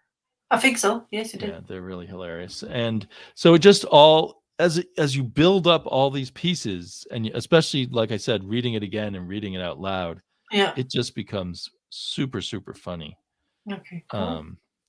And just, it's just a ridiculous world. There's Is this Ahoy? Yes, the Ahoy, publisher. yeah. Yeah. So this supervillain whose name is Emperor King Uh-huh.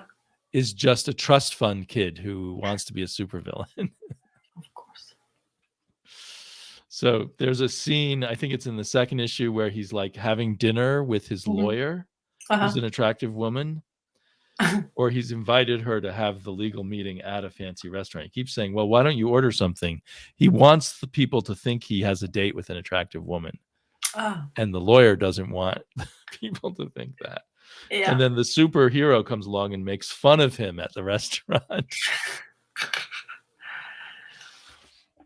And the lawyer just leaves. Everyone thought I was on a date, but the chandelier had to ruin my fun. Emperor King is not to be trifled with. The chandelier will pay. And then it turns out he was just talking to the waiter, who says, yeah, I understand, but are you ready to order yet? Anyway, there's all I could go on and on, but the whole package is really fun. There's joke ads for fruit pies. Like all comics had, isn't it? Right. And there's hilarious letters made up, which they answer. Oh. Let's see, which issue is this? This is issue 2.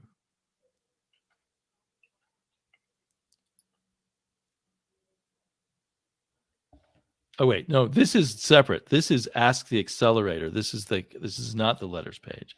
Okay. I missed the letters page. This is I confused myself. This is a page where this guy, this superhero just has all these businesses, like a Kentucky Fried Chicken thing called Drixon Fried Chicken, because he's from the planet Drixon. Here's the letters page. Like one letter says, humans, I am an alien. I live in outer space. Alien That's the whole letter to the other. And they write back, I have to admit, that's pretty cool. I take back everything I said about our non-famous readers. You win letter of the month for this edition of Bad Words, Alien. Thanks for reading. And there's letters from the mom of the writer. And anyway, it's just really, the whole package together is really funny. How many issues is there now? I think they're up to issue 4, I want to say. Issue 4 or issue 5. Is it the ongoing, or is it then? Everything from Ahoy is usually just 5 or 6 issues. So I'm assuming it'll be 6 issues, and if it's popular, it'll come back. I see. But I am appreciating it more by, like, on the first read, I think I was trying to track the plot. And now I'm just trying to track the way the humor works. And so it seems like a better comic to me on the second read. I mean, I liked it on the first read, but I'm just viewing it differently. Comic Crack came in. What did I miss? Well, okay, let's do a quick recap of everything we said in the past. Just rewind. Just rewind. It's called that. The button is there for a reason. No, you missed Kaijus. You missed Deadly Class. Oh, 2 Moons. Dissing on 2 Moons, by the way, Terrence. It should be interesting for you. Yes, we dissed on 2 Moons. Yeah. If you read that issue, you'll know what we're talking about. The shooter might be a reference to Jim Shooter who edited Marvel Comics. Wow. Interesting. But I think it's just everything in these is like just sort of subtly snarky. But that's what Mark Russell really excels at, isn't it? Yeah, although often he puts in a more a bigger social message. There is sort of a running theme of rich people who don't do any good for society. And he doesn't. Now, after I read this with my daughter, I realized, although he's all politically correct, you might say, on the left kind of way, there's no female characters here. And I feel guilty to think I didn't even think about that the first time I read it, until I read it with a girl. And it's like, there was a picture on the cover of one of the superheroes' wives. And when my daughter said, well, at least they put a girl on the cover, I was like, oh, right. It's all men. It's all men in here. Yeah. Which is kind of amazing in this day and age. That's still a very left writer doesn't even think to put female characters in. Yeah. Yeah, Two Moons does not sound promising. But you have to make your own decision. We can't make up That's yours. true. You know, maybe we have a feeling, but we have like I have an excuse of what's happening in the world. So okay, everything is a bit bitter for me. So I'm a bit of a downer in that sense. But yeah, right. The crack super sense might see something different. Yeah. And we're looking forward to hear that if you want to share. Yeah, you are right, Miss. So my daughter misses nothing, and she has been attuned. She's a natural feminist. She's been attuned to me reading her stories without girls in them since she was about 3. And like I started reading her Fantastic Four, and she pretty much picked up pretty quickly. Wait a minute, what are they doing with the Invisible Girl here? Because we were reading the old Stan Lee ones, and then then she pointed out to me in Tintin that there were no girls even in the backgrounds of Tintin. Crack senses activated. Super crack senses definitely. You got to be on crack sometimes. Well, so my last thing we can talk about is the fix of Daredevil. So I had, as I said to you guys, the ongoing Anna Senti Daredevil, yes. And that's for you people who likes to collect the first edition or first appearances. This is the first appearance of our main character in here, and she is the one who is Typhoid Mary. And so 254 and 250 ongoing story where. So is that issue worth $500? No, but yeah, I should treat it a little bit better. But you should put gloves on when you hold it. This is her first appearance. So she has like this badass chick, but really have built a double split personality, really, because Typhoid is coming out of her, and then she's completely different, and she has the power of suggestion, it seems to be. So Typhoid Marys and Anna Sentis and JRJRs and Al Williamson doing the inking in here, so which is actually quite good, I think, for JR, and it's sort of like I really enjoy it, but he definitely knows JRJR.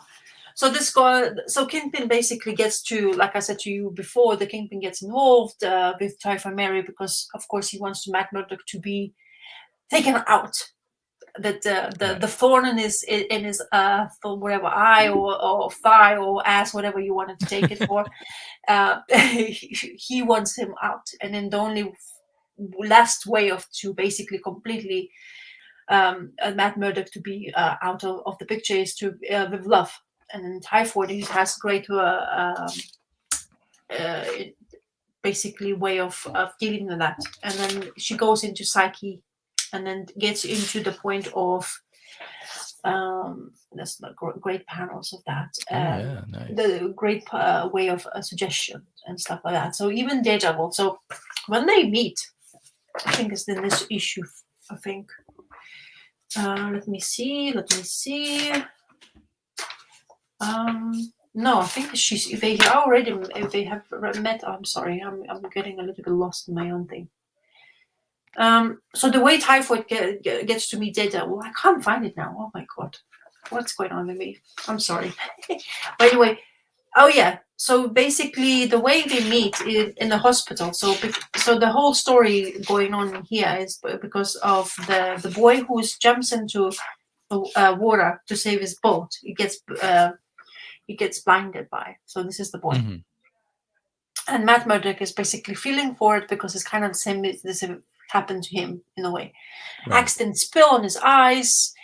Things happens, and then he loses his sight. So he feels like the stick teacher of Daredevil. He feels like he can teach him the same way, but unfortunately, this boy is a bit more sensitive. He's like, I can't do this, and Daredevil is basically pushing him. Basically, I can, like he has that way of thinking, like not every blind man can be like lost, like I can teach you the way, because of the chemical spills he's thinking that he can save him. He even puts him on like high stools. It's like walk, and he's completely lost in the hospital, is trying to recover. and he's like, imagine being like, I can't even, I think it's my scare to lose a sight in a way, because like you can't imagine the sense of the feel. And I think he's just the daredevil has this responsibility. And the way Typhoid gets involved, and it's called a love story, is because her way of to get into him is through the heart of daredevil. And it's kind of and I really like this next story is called Temptation. Oh, the cold temptation anyway, but they call it in this. But I really like this panel. So it looks really good, and it's still JR. With Alan Williamson. So he's basically, as you can see, the spilling of the sewage, and this is in the head of Daredevil's. Like, so he's blindfolded, and he's almost like looks in here like the TV show, like with this blindfolded on his eyes, and he's dreaming. Basically, his paperwork is weighing him down, and then he sees the boy once again. And he's basically trying to, and these boys, and he's shouting Daredevil, and boys' eyes are like on flames, and that's what the responsibility of Daredevil is. And then you have Karen in here, who'd be a boyfriend and girlfriend, just having this lovely scene as a couple. And then she's like, "I love you," And then in this comic book, I think is in this issue, the kiss, they almost like loved up, and Daredevil is like all back. And then the minute Typhoid gets in place, there you go. That's the meets up. So she pretends to be a doctor. So she's like, "Oh, who you are?" And then Daredevil's like, "Oh, I can't really sense her. Like, I really cannot sense. He senses everybody. He knows exactly the heart palpitations, everything on that. But then he's like, I can't know exactly what she is." And that's the beauty of Typhoid, how she can manipulate Daredevil to the point of suggestions, everything. Like, even though he has so many senses in here, the vulnerability is really kind of like pronounced in here. So I really like that. It's really well like told and stuff. And she's just like suggesting way, and he's like, "Oh, I can't." The ruse of her talking to him is like, he doesn't care, that she forgets completely that he has a relationship with Karen, and he absolutely besotted by herself because of the power of suggestion she has. And it's really well told. Like, look, she comes up so close, and then she has this talking to him, and then they kiss. And because he can't. And it's funny, I wanted just to mention, so we have a comic book of her, but they're advertising the same story still in the same comic book. So just don't forget, even though you're reading what you're reading, it's still advertised. You may want to buy this comic. Kind of, in a way. So really fascinating how it is going on with this. And then there's this scene of Daredevil is basically playing basketball with the representative of because just to mention, if people don't know, he lost license to be a lawyer. So he has other people to help him to deal with that situation. So this guy, he's the one who's going to be basically representing the kid. And they have this basketball, like, the typical New York scenes of the basketball courts. And it's just like, oh, I remember those, TV shows, the white man can jump, all that kind of like scenes and stuff like that. Anyway, it just looks like that era and time. And they're just having conversations about law. And then Daredevil, like, he's blind and he just hoops. And the guy was missing everything. The guy who can see, missing the ball. The blind guy just pops the basketball in the things, and he's like, "What? How did you do that?" Because he's supposed to be blind. So there's great moments, and I really like the way JR represents the Kingpin here. Oh yeah, like in that panel here, it's like such a grand figure, but the head is just tiny. But it's just like a big baby. The way JR is writing it down. This is a great era for JR. Yeah. And I feel like he's maybe absorbed some layout lessons from Frank Miller from what you're showing us. It's really good. I honestly, as I say, I have this, and I'm not like you have in your collection, and don't send to you. But then, as I say, I've seen that epic edition we had, and then it's really good. The panels, the scenes, and how they fight. So she meets Daredevil, like, so mad. But then she meets, because she knows who he is. And she does know he is. Okay, I was about to ask. So she knows that he's Daredevil as well. So she's basically toying around with him. So that's what I'm saying. He can't censor. So he doesn't know who he doesn't make a difference. Because apparently because she, even though she has a split personality, because when she splits in those two different personalities, he can't differentiate them between two of them. Right. So he's basically very vulnerable. So I have not seen yet the fruition of a storyline, but it's really great paneling and things happening around in here. So, and then Daredevil's really proper sweating, and you can see this complete pores out of his face and under the mask. So yeah, really good. Intrigue is there, and Foggy, of course, is in here because he's on the other side, which is funny enough. So he goes into court, and he's representing Kingpin. And Kingpin is basically like he wants the Foggy to be the part of it, because he wants to basically afterward disclose, I guess, information to Foggy, telling that you actually representing the bad guys. And Foggy's like, oh, I hope Matt is not going to appear, and blah, blah, blah. And then he's noticing that this guy who actually represents the boy, he's like, oh, the Matt is basically groomed him so well that he actually kind of just talking about in the court, you can sense it's not Matt, but it's somebody who's basically like Matt doing the stuff like that. So really great, absolutely fantastic. I actually really like it, and I'm continuously reading it. It's a bit of a slow pace. I've issued like 2 issues at a time, but the Kingpin is really well represented. Foggy Nelson is really nice in here.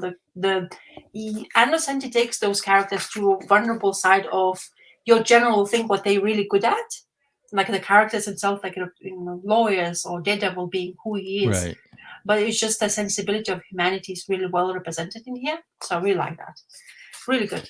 I highly recommend if you can. It seems more grown up than Marvel Comics currently. Yeah.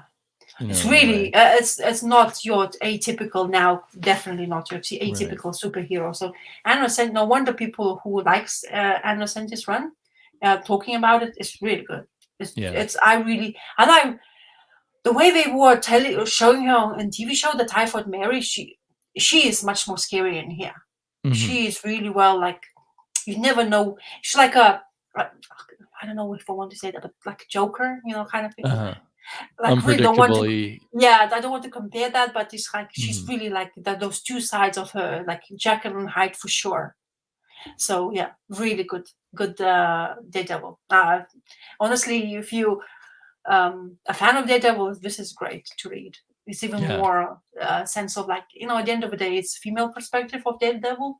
In her writing, kind of you sense that females are really great, the way they represent themselves. Even Karen is very strong in here. It's not like your typical girlfriend, like what you usually have in Marvel comic books.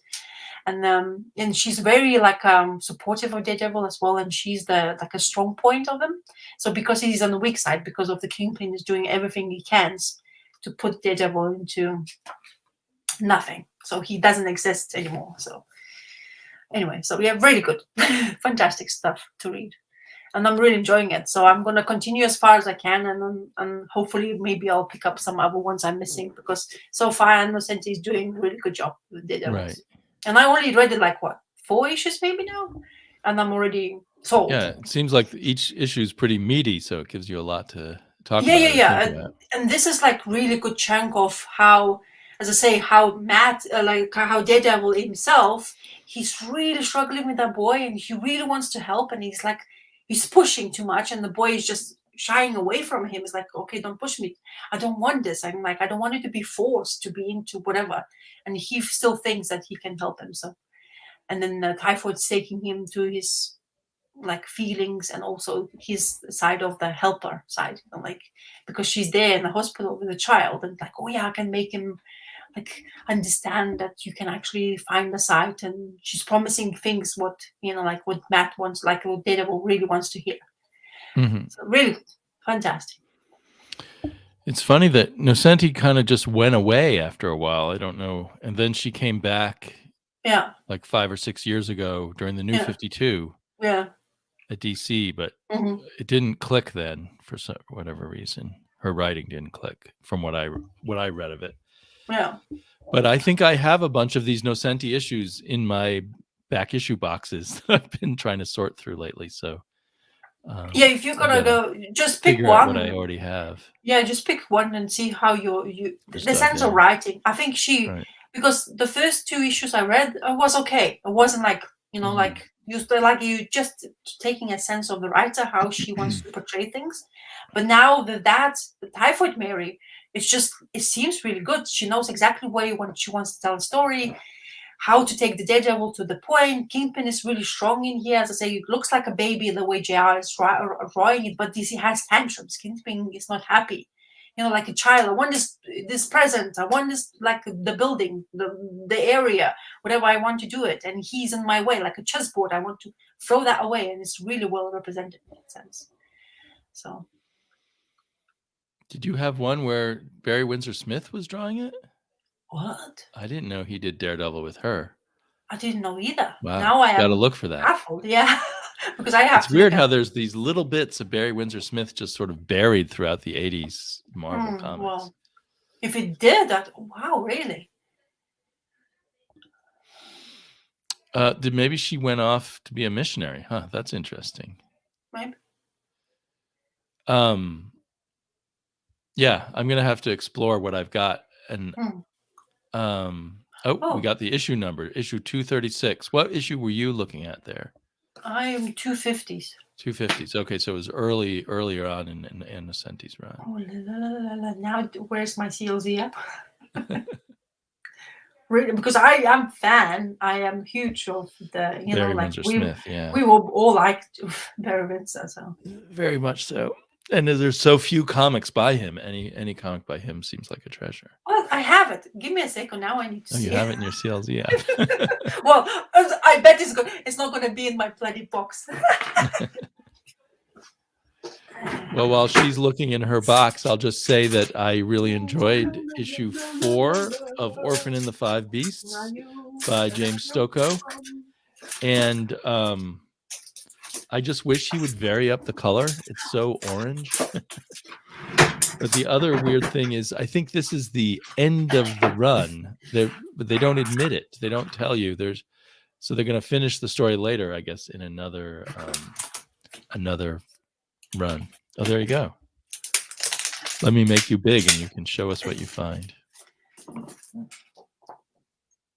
Okay, just a special. Isn't it? That was like this frame is a special thing. Is that cover by Smith? It didn't look like it. No, it's not. But yes, it is. Oh my God, beautiful. Oh, thank you very much. I had that in collection. Yep.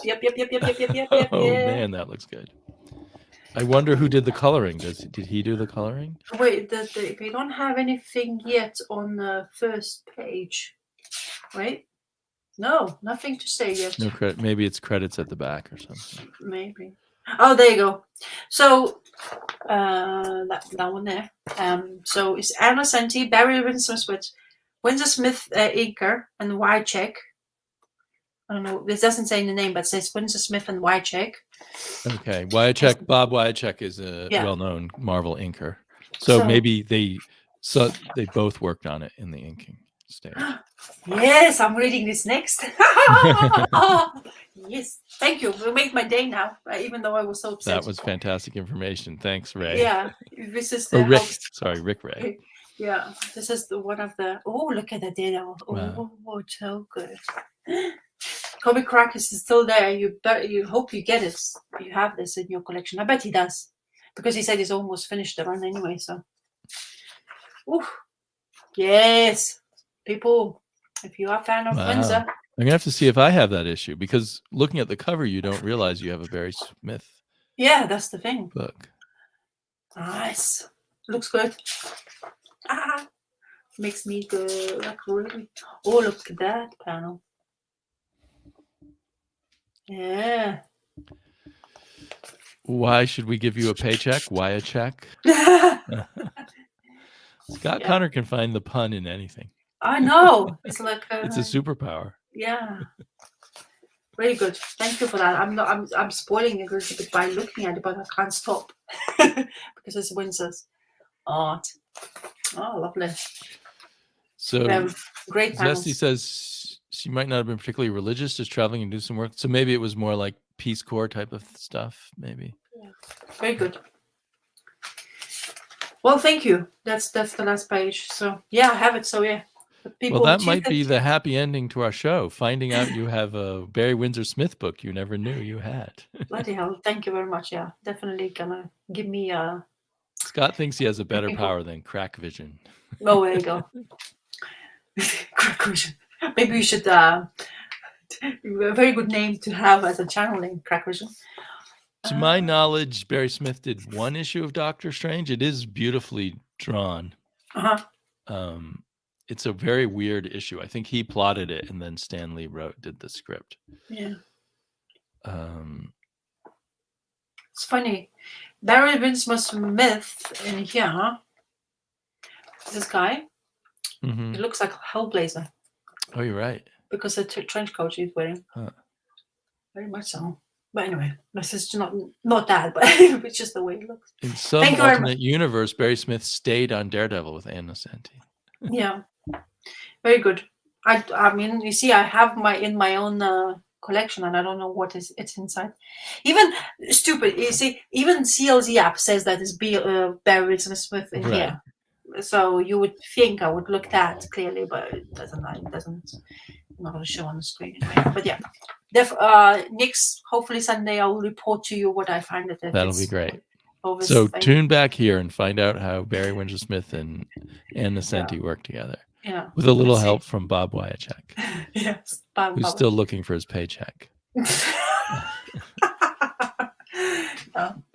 Anyways, great. So I'm glad I found it. Yes, I mean I have it in my collection. These ones are not easy to find for cheap because of those special edition, whatever people like those window books. Because I remember there was a time in the beginning of the YouTube life of ours, I think people were like collecting them just because of that. So yeah, great.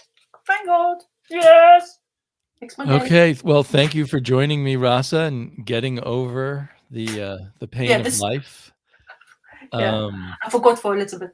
Only 2 hours. Kayfabe has a Nocenti interview. I didn't realize that either.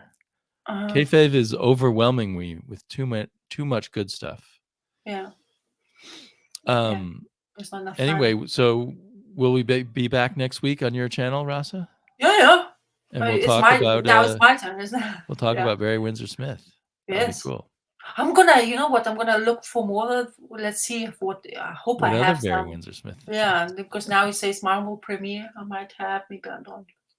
Also, I very get excited all the time when it comes to that kind of thing. You know, especially like Daredevil and Barry Windsor. I didn't even know. Didn't have a clue. So that's great. Yeah. Okay. Well, goodbye, everyone. Thank you for coming. We will see you soon. Yes. And I don't know if Mr. Crack is watching and you feel tempted to come back. We might let you come back if you ask nicely. Yes. Bye-bye. Bye.